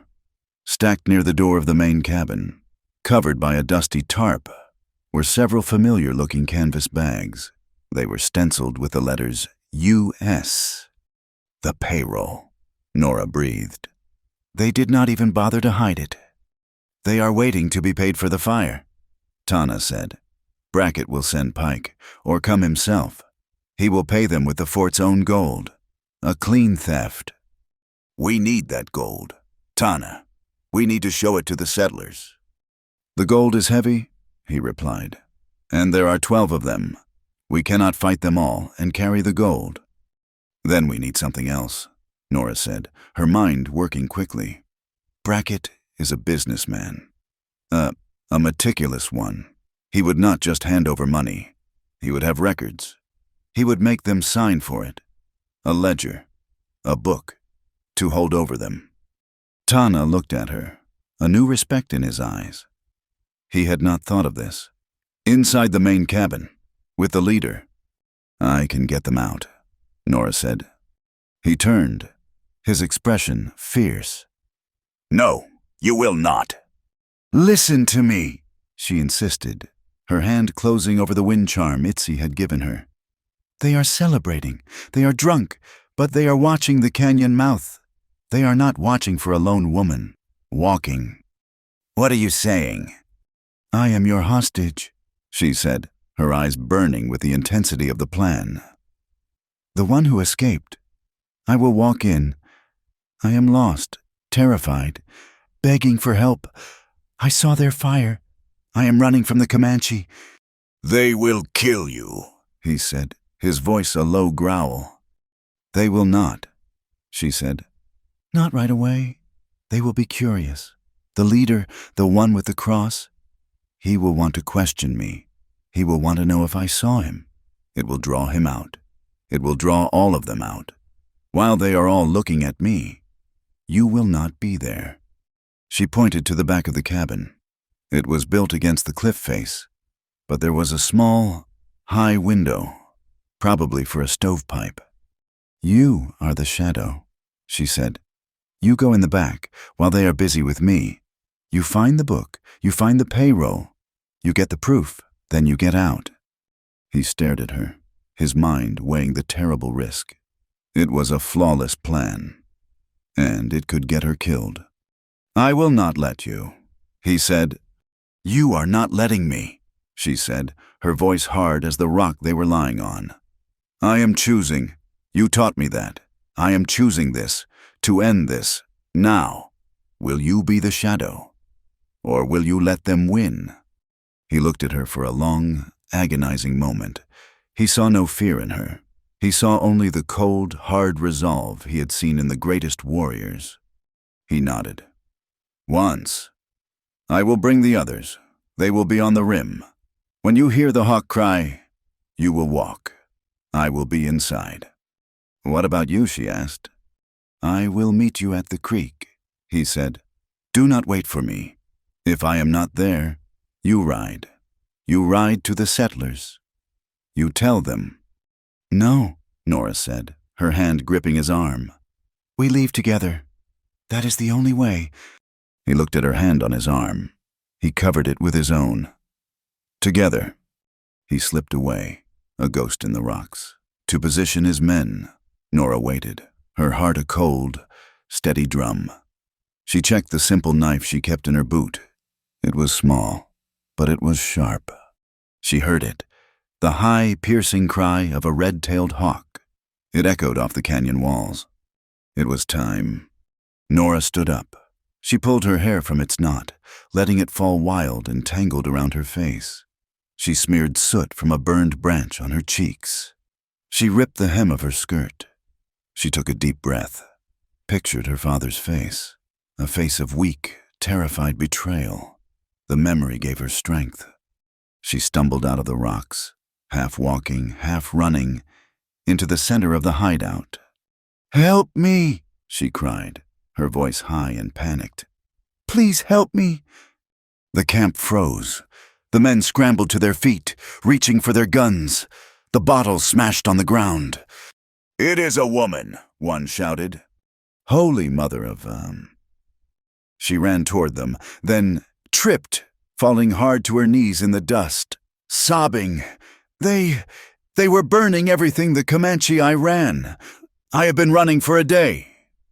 The leader, the tall man with the silver cross, pushed through the circle of men. He stopped in front of her, his boots kicking up dust. He stared down at her, his eyes narrow and suspicious. Well, well, he said, his voice a gravelly rasp. What do we have here? He grabbed a fistful of her hair and yanked her head back. Nora cried out, a genuine gasp of pain. He studied her face. I know you, he said, his eyes widening in recognition. You are the Hayes girl, the one from the canyon, the one who escaped. Please, Nora wept, forcing the tears. I do not know what you are talking about. The savages, they took me. I got away. Shut up, he snarled. He looked around, at the men, then back at her. A slow, cruel smile spread across his face. So, the little Comanche bride got tired of her husband. He laughed. A short, ugly bark. This is a gift. Brackett will pay double for you. Take her. Two men grabbed her arms, hauling her to her feet. Wait, the leader said, holding up a hand. He was still staring at her, a flicker of doubt in his eyes. How did you find this place? I just ran, Nora said. I saw the smoke from your fire. We have not had a fire that big, he said, his eyes narrowing. At that exact moment, Tana dropped from the roof beam onto the dirt floor of the main cabin. He landed in silence. The inside of the cabin was a mess, smelling of stale whiskey and unwashed men. He saw the payroll bags.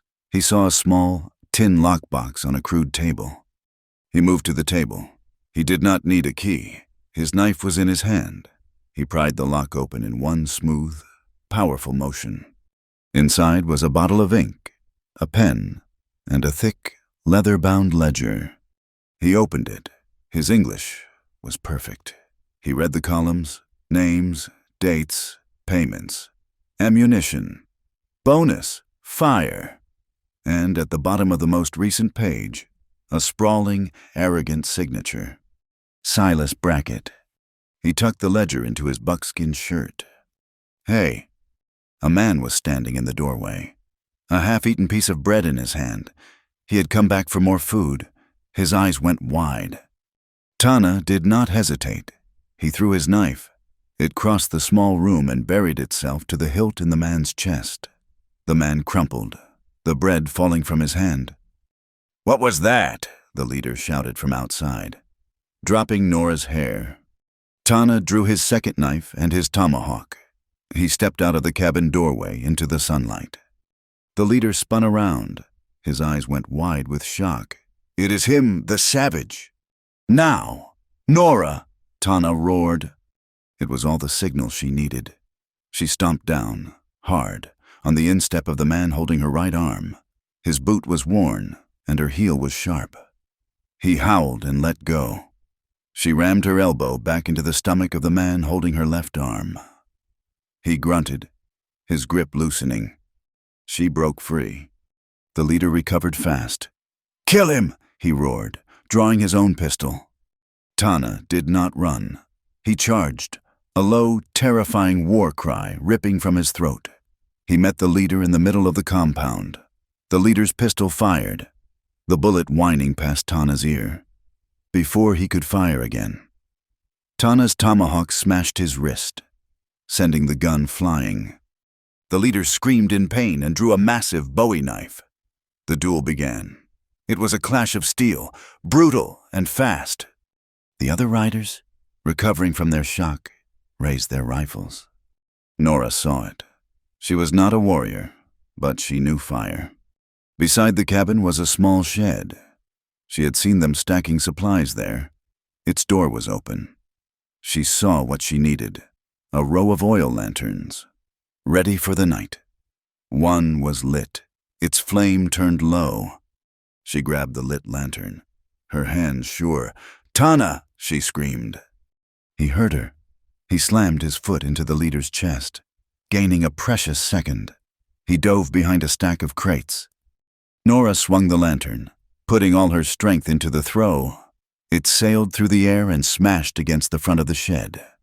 The shed did not just burn, it exploded. The riders had stored their spare powder and blasting oil in the same shed. A column of fire and black smoke erupted, throwing the two men closest to it back, their clothes burning. The blast knocked half the men, including the leader, to the ground. Horses screamed, rearing and breaking free from the corral. Chaos. "Now!" Tana yelled, surfacing from the smoke. He grabbed Nora's hand. They ran. They scrambled up the loose shale of the canyon wall, the way they had come. Bullets shrieked around them. One of the riders, recovering, got to his knee and took careful aim. A rifle cracked from the rim above. The rider fell forward, a neat hole in his chest. Tana's warriors opened fire. They were not firing to kill the whole camp. They were firing to cover the retreat. Their shots were precise, pinning the riders down behind wagons and water troughs. Tana and Nora reached the top. The 5 warriors were there, their faces grim. "We have it," Tana said, patting the ledger in his shirt. They ran to their horses, mounted, and rode, disappearing into the Badlands. They rode for an hour, pushing the horses hard, before Tana finally raised his hand to stop. They were in a narrow wash, hidden from view. They were safe. Nora was shaking, the adrenaline draining away, leaving her weak. "You did it," Tana said. He was breathing hard, a long, shallow cut bleeding on his arm. He pulled the ledger from his shirt. "You got the proof." She opened it.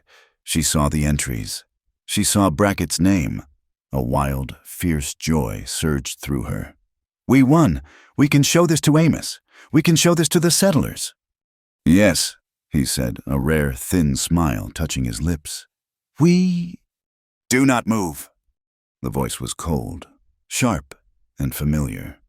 Lieutenant Harlan Pike rode out from a cleft in the rocks, not 20 feet away. He was not alone. An entire platoon of 20 cavalrymen, their blue uniforms dark with sweat, fanned out behind him, their carbines all aimed at Tana and his warriors. They had been caught. Pike had not been at the fort. He had been riding here, to meet the riders, to pay them. Pike's eyes were not on Nora. They were on the ledger in her hands. His face, which had been smug, turned pale with fury. He had been found out. "Treason," Pike said, his voice shaking with rage. "I find you here, colluding with the savages who just attacked a peaceful settlement. You led them, girl. You are a traitor." Tana and his men slowly raised their hands. They were 5. Pike had 20, It was a massacre waiting to happen. "Give me the book, Miss Hayes," Pike said, holding out his hand. "No," Nora said. She held it to her chest. "Give it to me, or I will kill him," Pike said, leveling his revolver at Tana's head. Tana looked at Nora. He nodded, a tiny, almost imperceptible movement. "Live." Nora's heart broke. Slowly, her hand shaking. She held out the ledger. One of Pike's men spurred his horse forward, snatched the book from her, and gave it to the lieutenant. Pike took it. He looked at it. He saw his own name, authorizing payments. He saw Brackett's signature. He looked at Nora, his eyes dead. This proves nothing, just the ramblings of a traitor. He tucked the book into his own saddlebag. "Arrest them. We will take them back to the fort for a trial." Nora knew there would be no trial. They would be shot, trying to escape, before they ever got there. Pike's men, however, were not the hard-bitten mercenaries of the rattan riders. They were young soldiers. They had seen the look on Pike's face. They had heard Nora. They were looking at each other, their carbines not quite steady. Nora saw the hesitation. "Soldiers!" she shouted, her voice ringing with a desperate, clear authority. "You saw him. That book is a ledger. It proves he and Silas Brackett paid the rattan riders to rob the payroll. They paid them to set the fire. They murdered your own men. He is not arresting us. He is silencing us. He is destroying the evidence." "Silence her," Pike roared. "Ask him," Nora screamed. "Ask him to open the book. Ask him why he is protecting the men who killed your brothers at Chiso's Canyon." The soldiers looked at Pike. They were confused. One of them lowered his rifle. "Sir, is that true?" Pike's face contorted. He had lost control. He raised his revolver. Not at Tana, but at Nora. "Damn you!" Tana moved. He did not go for a weapon. He raised a small, carved wooden flute to his lips and blew a single, piercing note. It was the hawk's cry. It was not a signal for his men. They were already captured. It was a signal for help. An answer came, a deep, guttural war cry from the ridges above them. Pike spun in his saddle. The soldiers looked up. On the cliffs all around them, where there had been only rock, there were now men. It was not 4 warriors. It was 40. Quaco himself sat on a black stallion, his face a mask of thunder. He had not trusted Pike. He had followed his warriors. Pike and his platoon were in a box canyon, surrounded, with 40 Comanche rifles aimed down at them. A terrible silence fell.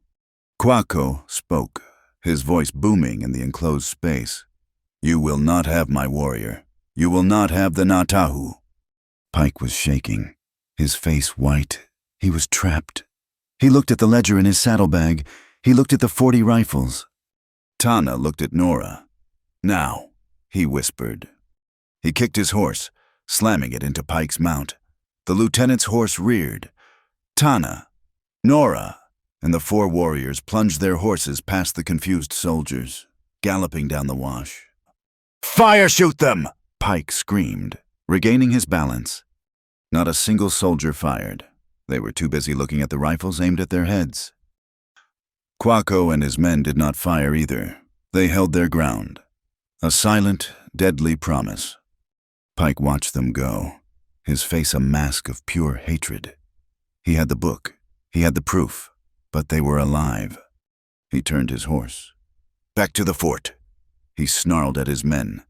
"You will speak of this to no one." Tana and Nora did not look back. They rode hard, escaping with their lives, but without the one thing they had risked everything to get.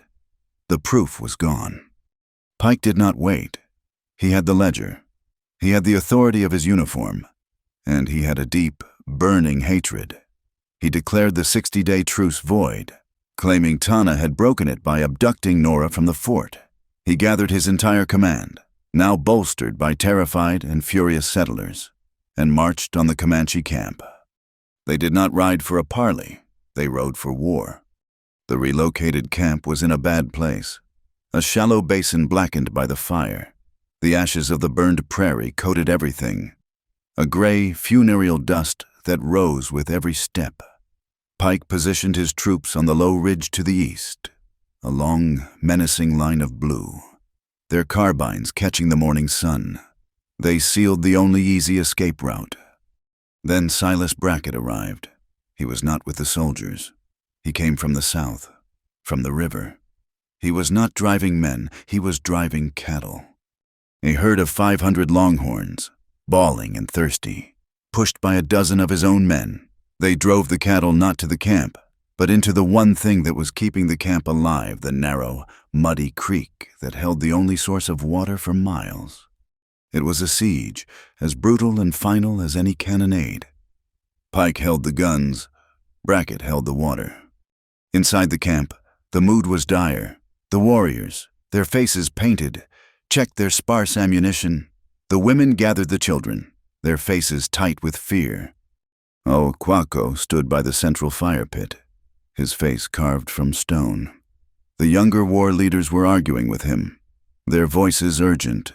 They have broken the truce. Not us. They burn our grass. They steal our water. We must fight. Quaco raised his hand. No. His voice was low, but it carried, we gave our word. We will not be the first to fire. The Na Tahu and Tana have told us the truth. We will wait. We will hold our honor, even if they have none. Hold our honor while our children die of thirst, a warrior snarled. We will hold, Quaco said, and the argument was over. Nora stood with Itzy, her heart a cold, hard knot. She watched Brackett's cattle fouling the stream, turning the last of the water into a churning pit of mud and animal waste. This was it. This was the end game. They would be forced to surrender or die. A gust of wind, the old treacherous wind of the plains, swept across the basin. It hit a patch of smoldering, unburned timber at the edge of the creek.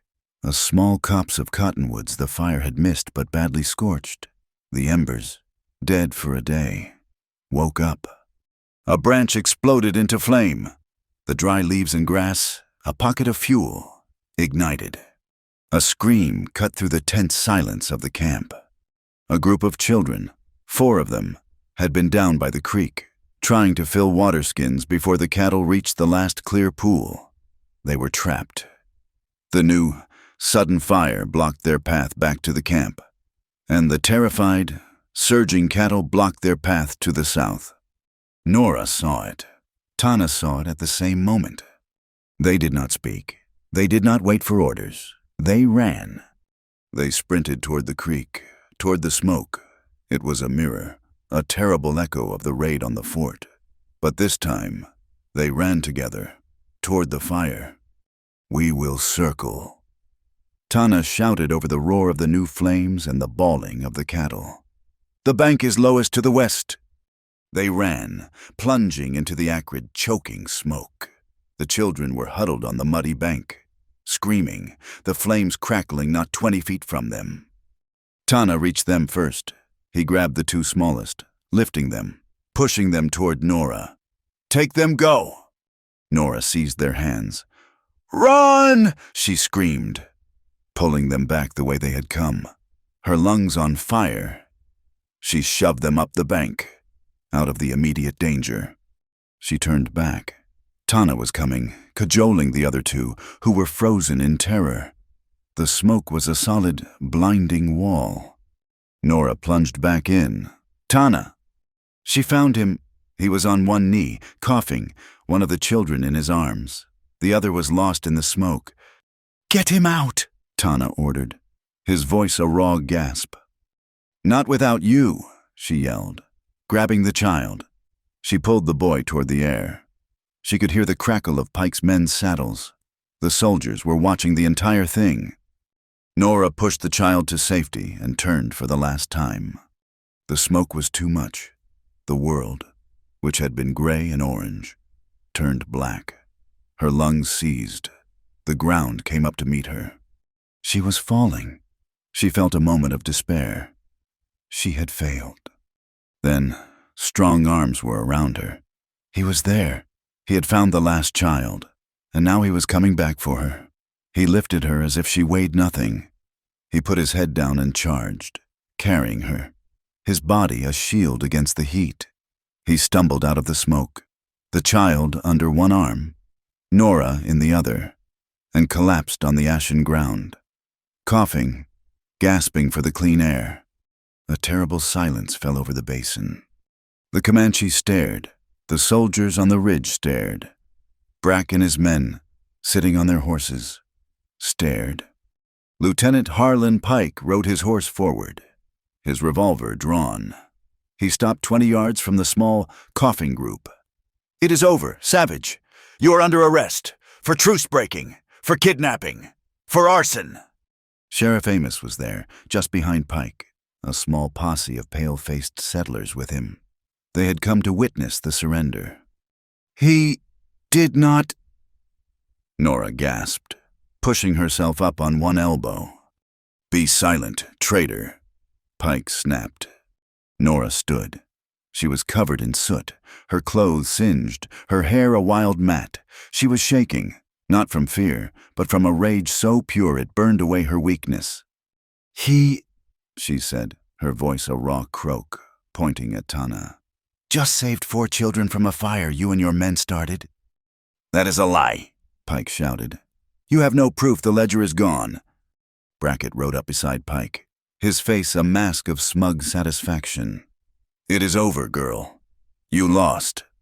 "You have the book, Lieutenant," Nora said, her voice growing stronger. "You stole it from us, but you were not smart enough." She reached inside the bodice of her dress. Her hand was shaking. She pulled out a single, folded, soot-stained piece of paper. "What is that?" Pike said, his smile faltering. "You should know," Nora said. "It is a page from my mother's Godey's ladies' book, the back of a fashion plate." She unfolded it. She had done it in the wash, in the minutes after they had escaped the canyon, while Tana stood watch. She had seen the ledger, seen the signatures, and she had known they would be caught. She had a pencil stub in her saddlebag. Her hand had flown across the paper, her mind clear and cold, copying the names, the dates, the numbers. "I'm a good student, Lieutenant," she said. "I have a fine hand for copying, and you have a very distinctive signature, as does your partner." She held the paper high, for all to see, for the soldiers, for the settlers, for Amos. "I accuse Silas Brackett and Lieutenant Harlan Pike of conspiracy, murder, and arson," her voice rang out. "I accuse them of paying the Rattan riders to rob the Army payrolls. I accuse them of murdering 4 United States soldiers in Chisos Canyon. And I accuse them of setting the fire that burned this prairie." "It is a forgery," Brackett roared. "Then let me read it to you," Nora shouted. "An entry, dated 3 days ago, to the Rattan Riders bonus, fire, $500, and a signature, authorizing the payment from the fort's stolen funds. Lieutenant Harlan Pike, and countersigned, approving the plan. Silas Brackett." A gasp went through the crowd of settlers. The soldiers on the ridge looked at each other. They looked at Pike. "She is lying!" Brackett screamed, his face turning a deep, apoplectic purple. He had lost his plan, his land, his future. It was all turning to ash. He was a cornered animal. He did what cornered animals do. He drew his pistol. He did not aim at Nora. He aimed at the man who was the source of all his trouble. He aimed at Tana. He fired. The sound was shockingly loud. Nora screamed. Tana had been getting to his feet, shielding the children. He had no time to react. The bullet struck him.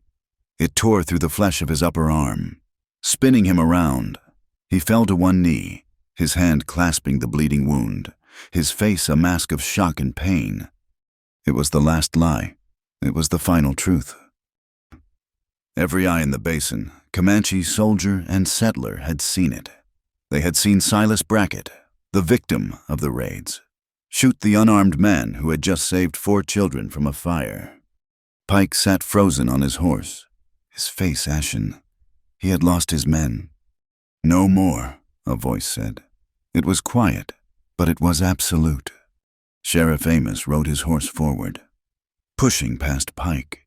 His face was pale, no longer weak, no longer conflicted. It was the face of the law. His pistol was in his hand, and it was aimed directly at Silas Brackett's chest. "Silas," Amos said, his voice shaking but steady. "It is done. You are under arrest, for murder, for all of it." Brackett stared at him, his pistol still smoking. He looked at the settlers, who were staring at him with horror. He looked at Pike's soldiers, who were now aiming their carbines, not at the Comanche, but at him. The power was broken. The web of lies was torn. "Amos, you—" Brackett stammered.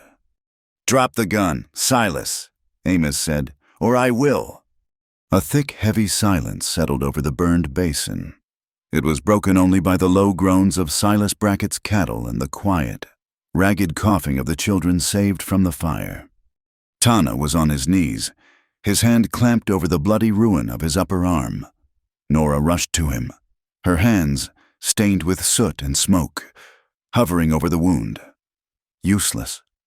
"Drop the gun, Silas," Sheriff Amos said again, his voice flat and cold. His pistol was steady, aimed at Brackett's heart. Brackett looked at the gun. He looked at the faces of the settlers, their expressions a mixture of horror and disgust. He looked at the line of soldiers on the ridge, their carbines now lowered, but their attention fixed on him. He saw Quaco, high on the mesa, a silent, implacable judge. He had lost. The entire world had turned against him. Slowly, his pistol smoking, he let the gun drop from his fingers. It fell into the gray ash with a soft thud. "Corporal!" Amos shouted to the soldiers, never taking his eyes off Brackett. "Disarm Lieutenant Pike. Both men are under arrest by the authority of the territory." Lieutenant Harlan Pike, his face as pale as whey, scoffed. "You cannot arrest me. I am a—" "You are a murderer." "Lieutenant," one of his own soldiers said, his voice shaking. The young corporal who had been in the canyon, the one who had seen Pike take the ledger, stepped forward. He unbuckled Pike's gun belt. Pike did not resist.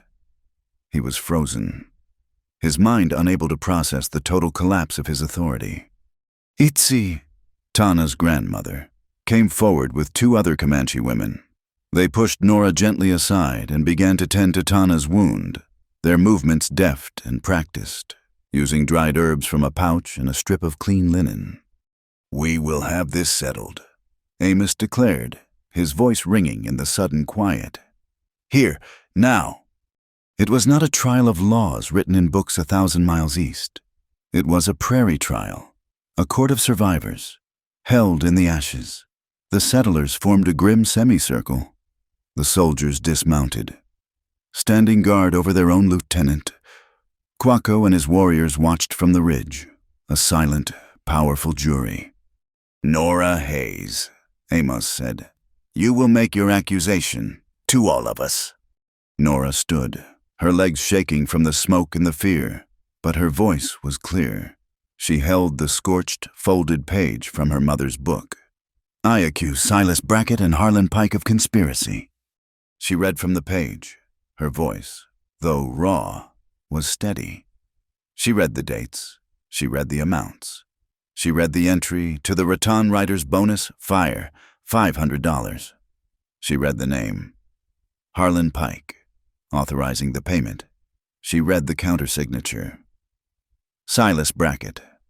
A low murmur of rage went through the settlers. "We need witnesses," Amos said. "I am one." A man stepped forward. It was the driver of the first, small payroll wagon. "I was tied up. The men who did it, they were not Comanche. They wore canvas masks. They rode horses with iron shoes. I told Lieutenant Pike. He told me I was wrong. He told me to say it was Comanche." "And us," the young corporal said, stepping forward with two other soldiers. We were in Raton Canyon. Sir, we were on patrol. We heard the shots. When we arrived, we saw the lieutenant. He had just come from the hideout, and he took that ledger book from Miss Hayes.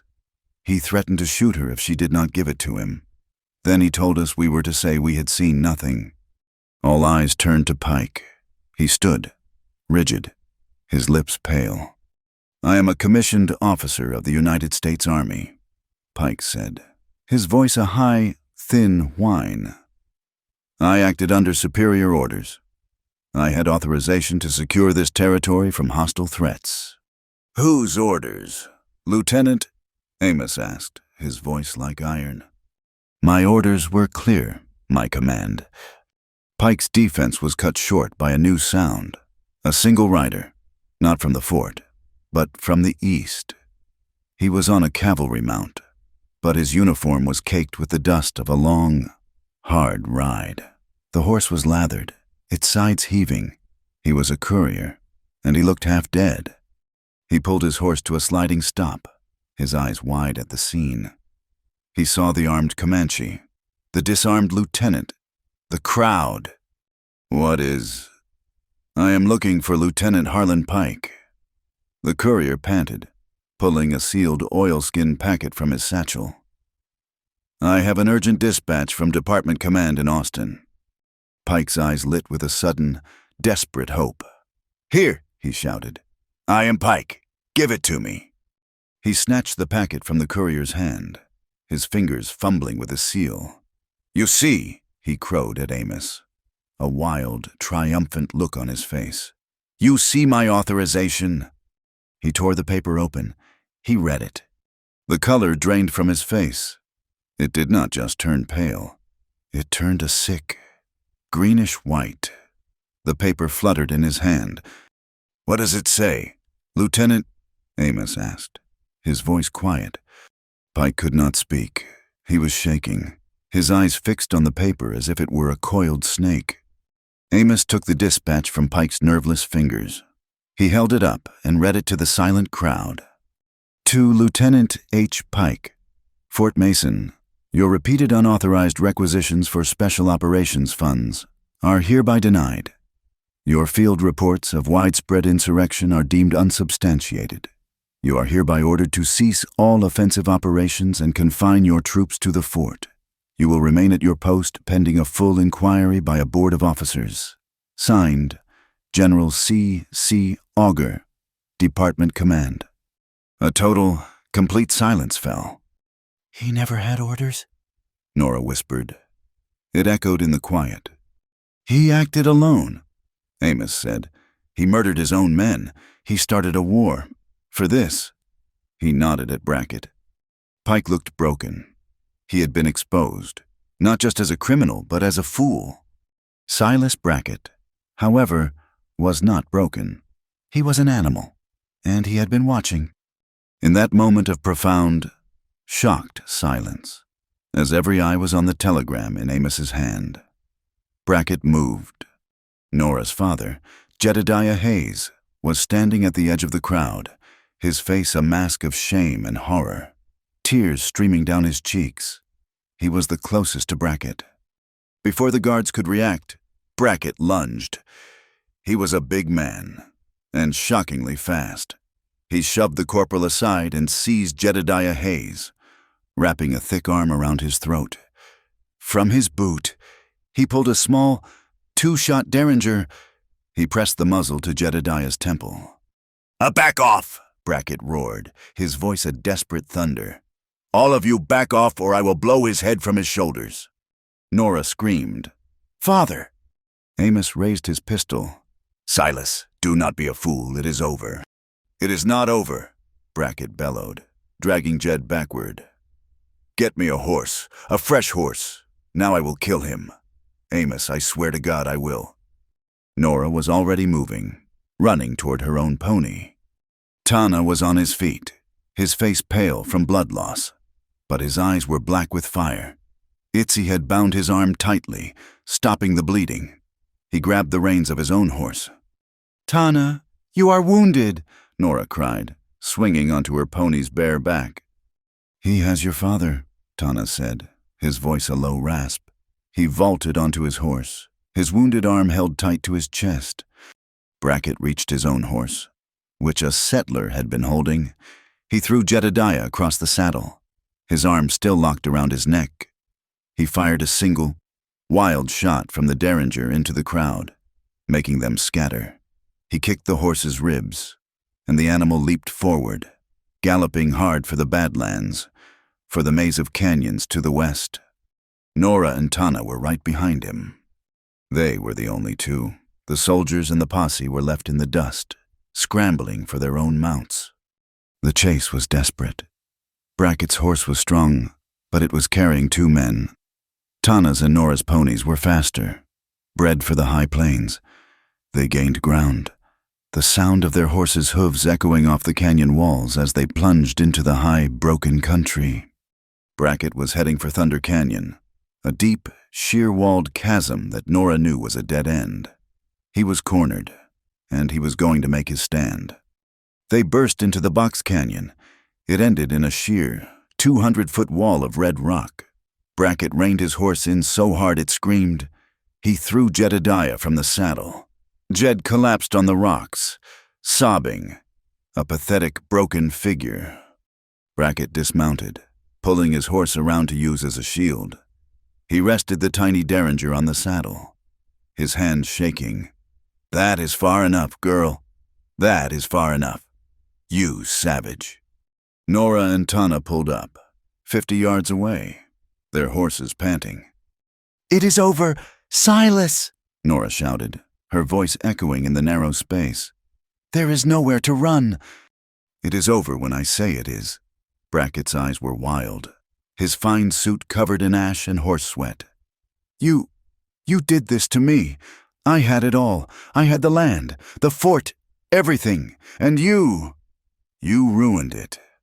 He raised the derringer. He aimed it, not at Tana, but at Nora. "Nora, run!" Jedediah screamed, scrambling on his hands and knees. Brackett shifted his aim, pointing the gun at Jed's head. "One more move, old man, and I will finish you. I should have let you hang on that debt." Nora's mind was cold and clear. She saw the options, and there was only one. She slid from her horse, landing softly on the dusty ground. She held her hands up, open and empty. "Tana, do not move," she said, her voice quiet. "Nora," Tana said, his voice a low warning. His rifle was still in its scabbard on his saddle. He was too far for a knife. "Let him go, Brackett," Nora said. She began to walk forward, one slow step at a time. "He is not the one who beat you. He is a weak man. He is a coward. I am the one." "Nora, get back, please," her father wept. She kept walking, her eyes locked on Brackett's. "You want to shoot someone, shoot me. He is just a piece of paper you owned. I am the one who tore it up. I am the one who showed them your name." She was 20 feet from him now. She stopped, and she stood, tall and straight, directly between Brackett's gun and her father. She was shielding him. Brackett stared at her. His hand was shaking. This was not the terrified girl from the station. This was something else. This was a woman he could not break. His arm trembled. He could not shoot her. He could not. His gaze faltered. His gun hand lowered, just an inch, his eyes trapped by her defiance. A single sharp rifle shot cracked the air. It was not the derringer. Brackett screamed, a high, thin sound.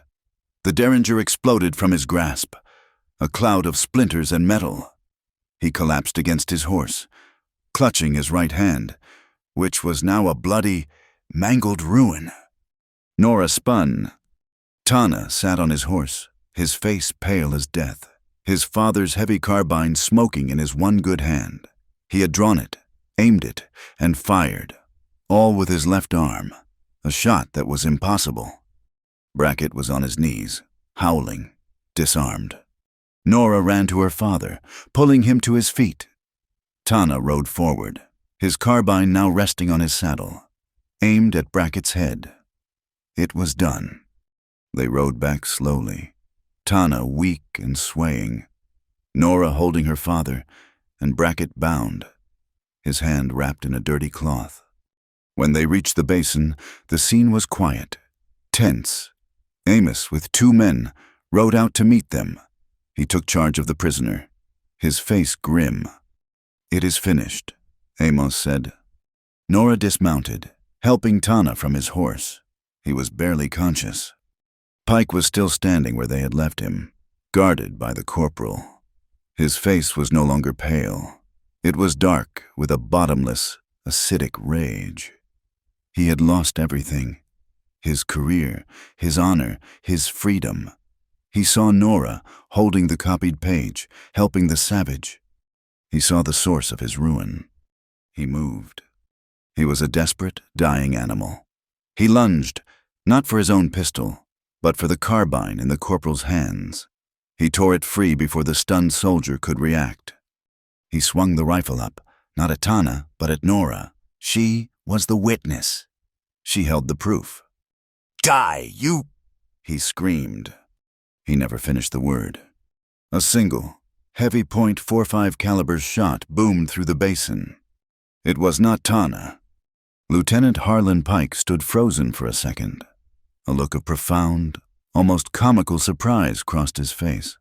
A dark, neat hole appeared in the center of his blue coat. He crumpled forward into the ash and lay still. Sheriff Amos stood 10 feet away, his peacemaker smoking in his hand. A total, profound silence fell. Amos had just shot a United States Army officer in front of his own men. Amos lowered his pistol. He looked at the body. He looked at the pale-faced soldiers. "He was resisting arrest," Amos said, his voice flat and final. "He was attempting to murder a material witness." The corporal nodded, his throat working. "Yes, sir. That is what happened. We all saw it." Amos holstered his weapon. He turned to the entire crowd, to the settlers, to the soldiers. He looked up at Quaco, who had not moved.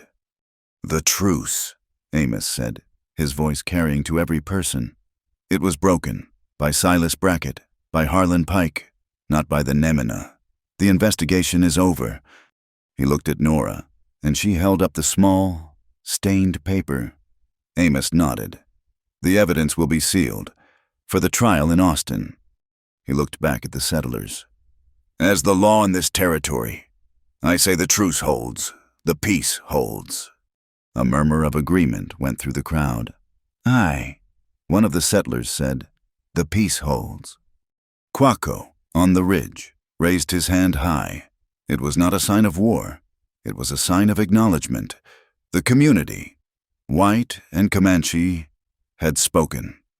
The world held its breath. The echo of Sheriff Amos's final shot rolled across the basin and was swallowed by the high, silent cliffs. Lieutenant Harlan Pike lay still in the gray ash, a dark, final punctuation to a sentence of lies. Silas Brackett, bound and bleeding, stared at the body of his co-conspirator, his face a mask of numb, animal-like disbelief. The soldiers looked at Amos. The settlers looked at Amos. He had just become the only law. Then the wind changed. It had been a hot, acrid wind, smelling of soot and death. Now it turned. It came from the north, and it felt cool.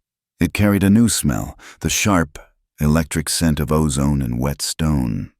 Nora, her hand still resting on Tana's shoulder, looked up. The wind chime Itzy had given her, still tied to her belt, rattled softly. A single, fat drop of water struck the hot barrel of Amos's pistol, sizzling on impact. Another hit Nora's soot-stained cheek, carving a clean, pale line through the grime. And then the sky, that hard, brassy, merciless sky, finally broke. It was not a storm. It was a deliverance, a rare, soaking. Early season rain began to fall. It fell on the thirsty, cracked earth, turning the ash to dark mud. It drummed on the canvas of the army wagons. It fell on Pike's body, a quiet, impartial cleansing. It hissed on the embers of the cottonwood grove, extinguishing the last of Brackett's fire. It washed the blood from Tana's arm and the sweat from Nora's face. It was the sound of the land itself finally weeping. A great, collective sigh of release. Amos holstered his weapon, the rain dripping from the brim of his hat. He was all business. The law reborn. "Corporal," he said, his voice cutting through the hiss of the rain. "You and your men are under my command now. By territorial authority, you will escort this prisoner." He jerked his chin at Brackett, who was slumped in defeat. "And the body of Lieutenant Pike, back to the fort. You will hold him in the stockade until the marshal arrives." "Sir," the corporal said, his relief plain. "What about the ledger?" Pike's saddlebag lay on the ground where his horse had shied. Amos retrieved it. He also walked to Nora. "Miss Hayes, that page, if you please." Nora handed him the damp, precious paper. Amos folded it, and the ledger, into his own oilskin satchel. "This, and the testimony of these soldiers, and the man who drove the payroll wagon, will be sealed and delivered to the court in Austin." He turned to the courier, who sat on his horse, his eyes wide. "Son, you have a hard ride ahead of you. You will ride with me and a guard. You will carry my report of these events to General Augur, and you will be the lead escort for the prisoner. Silas Brackett is going to stand trial." Brackett looked up, his one good hand clenched. "You cannot. My contracts, my land." "Your contracts are void," Amos said, his voice flat. "Your assets are forfeit, pending the trial. That includes the note you hold against Jedediah Hayes. As of this moment, the Hayes station is free and clear. Your debt is paid, with your own greed." Brackett let out a low, animal sound. The fight was gone. He was just a wet, bleeding man in an expensive, ruined suit. Nora, meanwhile, had not left Tana's side. Itzy and two other women were working quickly, their hands dark and wrinkled, moving with purpose. They had a poultice of herbs that they were pressing into the wound. Nora saw her own dress, the blue wool, soaked and singed at the hem. She tore a long, clean strip from the bottom. She dipped it in a skin of clean water one of the women offered, and she began to wash the blood and grime from Tana's arm, her civilized cloth working alongside these savage herbs. It was a public act. She did not hide. She did not look away. She knelt in the mud, in the rain, in front of the soldiers, the settlers, and her father, and she tended to this man. Tana was pale, his strength gone, but he was conscious. He watched her, his dark eyes never leaving her face. He saw her hands, steady and sure. He saw her, not as the Na-Tahu, the protected guest, but as his partner, his equal, her strength a match for his own. She was no longer hiding behind him in a cave. She was beside him, in the center of the world, her commitment plain for all to see. The rain began to soften. Quaco, who had been a silent witness, a carved statue on the ridge, rode his stallion down into the basin. He was flanked by 10 of his warriors. He stopped his horse in front of the small group. He looked at the bound Brackett. He looked at the body of Pike. He looked at Sheriff Amos, who met his gaze. Then his eyes settled on Nora and Tana, kneeling together in the mud. Quaco spoke. He spoke in Spanish, his voice deep and carrying so that all could understand. "The white man's law is a strange thing," he said, his gaze sweeping the crowd. "It is a paper that can lie. It is a word that can be broken." He looked at Nora. "We made a pledge, an oath for 60 days. It was a paper oath, forced by liars." He paused, letting the rain fill the silence. "But that false oath saved many lives. It held back the guns. It gave the truth time to breathe. Here in the ashes, the 60 days are not done. But the paper oath is." He looked with a profound, almost fatherly expression, at Nora and then at Tana. "What remains is not a matter for chiefs or for sheriffs, or for paper. It is a choice of the heart. That is an oath that cannot be forced. The rest is your own path to walk. He had given them their freedom, not just from the truce, but to each other. With the judgment passed and the criminals secured, the practical business of survival returned. "Chief Quaco," Amos said, stepping forward, his hat in his hand, a gesture of profound respect. "The men who broke the peace are dead or in chains, but the water is still fouled. The grass is still burned. We, the people of the fort and the station, we have done you a great wrong. We wish to make it right." An old settler, the same one who had sat at the first false council, stepped forward, his face worn with shame. "We were fools, Quaco. We listened to greed. We have been neighbors for 10 years. We can be neighbors again. We need a new agreement, one based on truth and on sharing." Quaco looked at the settler. He looked at Amos. He nodded. "Once. The water is for all. The land does not belong to one man. We will have a new council. We will draw a new map. For the water and for the grass. A true one." The soldiers began to move, organizing a detail to carry Pike's body.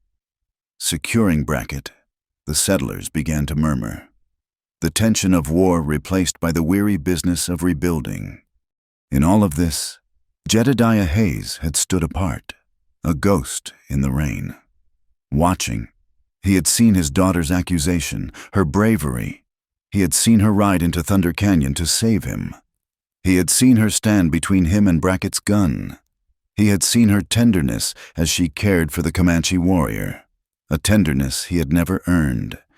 The shame was a physical weight, crushing him. He stumbled forward. He stopped in front of Nora, who was just helping Tana to his feet. "Nora," he whispered. His voice was broken. The crowd quieted, watching this last, private reckoning. She looked at her father. Her face was not angry. It was not forgiving. It was just empty. "My girl," he wept, the rain mixing with the tears on his face. I did this. I was a coward. I was afraid of him. I was afraid of the debt."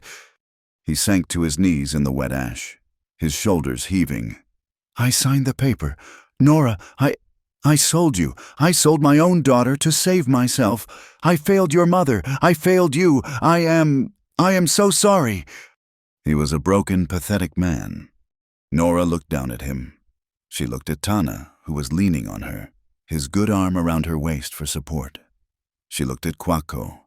She looked at the land, her land, which had been washed clean. She reached down, but she did not pull him up. She laid her hand on his trembling shoulder. "Get up, father," she said, her voice quiet, but hard as iron. "There is too much work to do for kneeling. Get up and help us rebuild." It was not forgiveness. It was a command. It was a chance. Slowly, painfully. Jedediah Hayes used her arm to pull himself to his feet, a hollowed-out man, ready, perhaps for the first time, to do what was right. Later, as the procession of soldiers and prisoners began the long, slow march back to the fort, Nora stood by Itzy's small, salvaged fire. Tana was resting, the poultice working. The bleeding stopped. The rain had softened to a fine, cool mist. She was soaked to the skin, her dress ruined beyond repair. She reached into her pocket, her fingers searching for something. They were there, at the bottom, wadded into a wet, stained ball. Her mother's kid leather gloves. She pulled them out, the ones she had given Tana at the creek. He must have put them in her saddlebag when she fled the camp for the fort. A piece of her old life he had returned. They were stained with mud, soot, and a faint smear of Tana's blood. They were a symbol of Boston, of a soft life, of a law that had failed her. She looked at them, then she looked at her own hands. They were raw, her knuckles scraped, her palms blistered from the fire. They were strong. Slowly, deliberately, She began to pull the damp, ruined glove onto her right hand. The soft leather was tight, resisting. Tana, watching her from his bed of furs, spoke, his voice weak. "You are leaving going east." She got the glove on. It looked absurd, a tattered piece of finery on her strong, calloused hand. She looked at him, and she smiled, a real warm smile that reached her eyes. "No," she said, "I am not going anywhere." She flexed her gloved fingers. "I am just taking my hand back. It was never my father's to give. It was never Brackett's to trade." She held up her hand, fist clenched, the soft leather straining. "It is my hand, and I choose what it holds." She reached out with that gloved hand and laid it on his chest, over his heart. "I choose this. I choose you." The rain that fell was a baptism, washing the ash from the leaves and the blood from the ground. It fell for 2 days, a soft, steady, soaking rain that promised more than it delivered. But it was enough. It broke the drought. It settled the dust. It gave the land and the people a chance to breathe. In the weeks that followed, the world righted itself, but it settled into a new shape. Sheriff Amos, with the full backing of a terrified and repentant settler community, became the unshakable center of the new law. He, the young corporal, and the payroll driver rode to Austin with Silas Brackett in chains. They carried the scorched ledger page, the dispatch from General Augur, and the sworn, signed testimony of 20 soldiers who had seen Lieutenant Pike shot while resisting arrest. The territorial court in Austin was swift. Brackett's lands and contracts were seized by the federal government. The charges against him were so overwhelming. His conviction was a certainty. The Hayes Station, and the $2,000 debt against it, was officially cleared. The Army, shamed by Pike's actions, sent a new commander, a quiet, older major who was more interested in building aqueducts than in fighting wars. At the Hayes Station, life began again, but it was not the same. Jedediah Hayes, the old, weak paperman, seemed to have been washed away by the rain. In his place was a quiet, hollowed-out man who worked with a desperate, silent energy. He rebuilt the burned sections of the corral.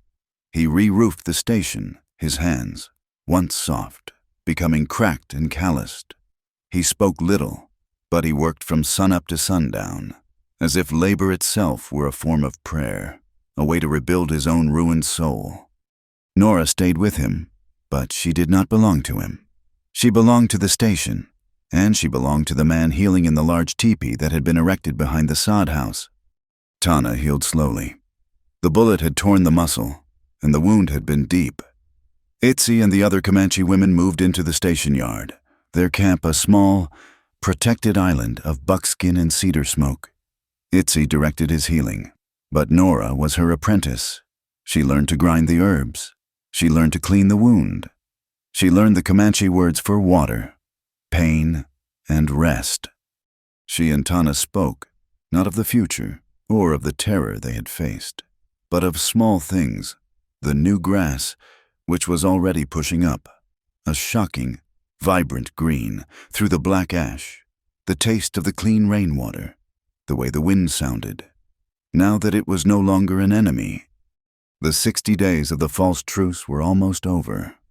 Quaco kept his word. A new council was held, not at the fort, not in the Comanche camp, but in the open yard of the Hayes Station, the middle ground, the place of the truce. Sheriff Amos came, the new Army major came, Quaco and his elders came, and Jedediah Hayes, clean-shaven for the first time in a year, was invited to sit. They drew a new map, on a clean sheet of tanned buckskin. They drew the river, they drew the boundaries for the cattle, and the boundaries for the buffalo. They did not just share the water. They made a pact to dig 2 new wells, one at the fort and one at the station, to be shared by all, their cost and labor to be split. It was not a truce, a temporary halt to war. It was a treaty, a real one, signed by Quaco, by Amos, by the major, and by Jed Hayes, his hand, this time, steady and sure. When it was done, Quaco stood. He looked at Nora, who was standing by the door, and at Tana, who was sitting in the sun, his arm in a sling. "The paper is signed," Quaco said. "The new law is made. The old oath, the 60-day one, is finished." He looked at Nora. "You are free, Natahu. Your pledge is fulfilled. You may go where you wish. You may go east. You may stay. The choice is yours. It has always been yours." The community held its breath. Jedediah looked at his daughter, his face pale, his eyes filled with a terrible, pleading hope. Nora looked at her father. She looked at Amos, a good man who had found his strength. She looked at Itzi, who was smiling a small, secret smile. Then she looked at Tana. He had not spoken. He had not asked her to stay. He would not. He had taught her freedom, and this was its final, hardest lesson. He met her gaze, his face impassive, but his eyes were a storm of unspoken feeling. Nora walked away from the house. She walked to the center of the yard, where the council had been held. "I have made my choice," she said, her voice clear, ringing in the clean air. "I will not have the old wedding, the one of lies, and I will not have the 60-day truce." She turned to Tana. "I will have a true wedding, here, now, a new one, like the treaty, a bond that is not for 60 days, but for all of them. If you will have me." Tana's impassive mask broke, a slow, profound smile. A smile of pure, unbelievable light spread across his face. He stood, his bad arm held tight, and walked to her. He did not speak. He did not need to. He stood in front of her, and he took her hand, the one that had worn the ruined glove, and he held it. It was a wedding the frontier had never seen. Amos, blushing, read from his worn book of common prayer, his voice the law of the white man. Quaco then spoke, his voice the deep, old law of the land, calling on the spirit of the wind, the earth, and the water to bless the union. Nora did not wear her mother's dress. She wore a new one, sewn from clean blue cotton, but around her neck she wore Itzi's wind charm. Tana wore his finest buckskins, the ones his mother had beaded, his arm still in a sling. Jedediah Hayes, his eyes wet, stepped forward. He did not give his daughter away. He placed his hand on Nora's shoulder, and then on Tana's. "I bless this," he whispered. "I am proud." It was the first time he had ever said the word. They ate a feast of roasted buffalo and cornbread from the station's oven. Soldiers and warriors sat in the same yard, their rifles leaning against the same walls, sharing tobacco, their awkwardness fading as the children, Comanche and settler, began a wild, laughing game of chase around the corral. The Hayes station, once a lonely outpost of debt, became the bridge. In the months that followed, it grew. The new wells were dug, the stage line. Hearing of the new peace, began running coaches again, but the station was more than a stop for horses. It became a school. Nora, with her father's help, built a new, long sod house, with real glass windows ordered from Austin. It was a school for all the children. In the morning, Nora stood at a blackboard, teaching English letters and arithmetic to a jumble of dark-haired Comanche children and blonde, freckled settlers' children. In the afternoon, Itzi sat in the same room, which now smelled of dried herbs, and taught her lessons. She taught all the children, and Nora too, which plants cured a fever, which ones stopped bleeding. It was a school, and it was a clinic, the first the territory had ever known. One evening, as the sun was setting, painting the sky in shades of deep rose and violet, Nora sat at her small desk in the station house. She was writing a letter, on fine paper, to an aunt in Philadelphia, a woman she had never met. She had been trying to explain the last few months, and she had failed. She looked out the window. Tana was at the corral, his arm now healed, the scar a long, pale reminder of the fire. He was teaching her father how to properly braid a horsehair rope, the one that would not cut or bind. Jedediah was listening, his head bent, his hands, for the first time, learning a new skill. Nora smiled. She dipped her pen in the ink. "Dear Aunt," she wrote, "you will not understand what has happened here. I came to this land a child, believing in a world of paper laws.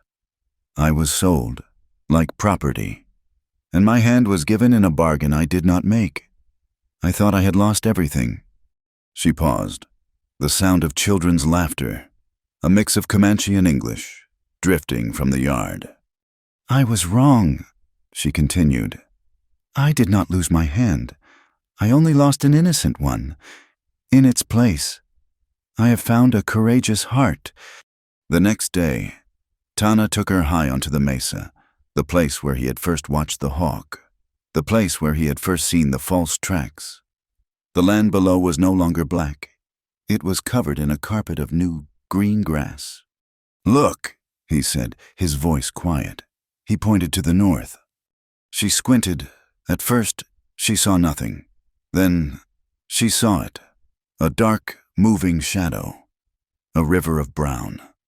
"Bison," she whispered, her hand flying to her mouth. A herd. A small one. Perhaps 100 strong. But it was there.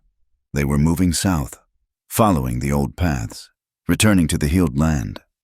Brackett thought he could own the land, Tana said, his good arm coming around her waist.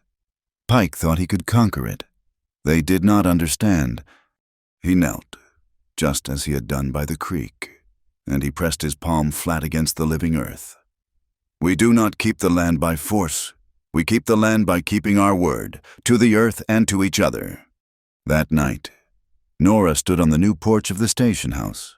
The sign was freshly painted Hayes Station. Truce and trade. All are welcome.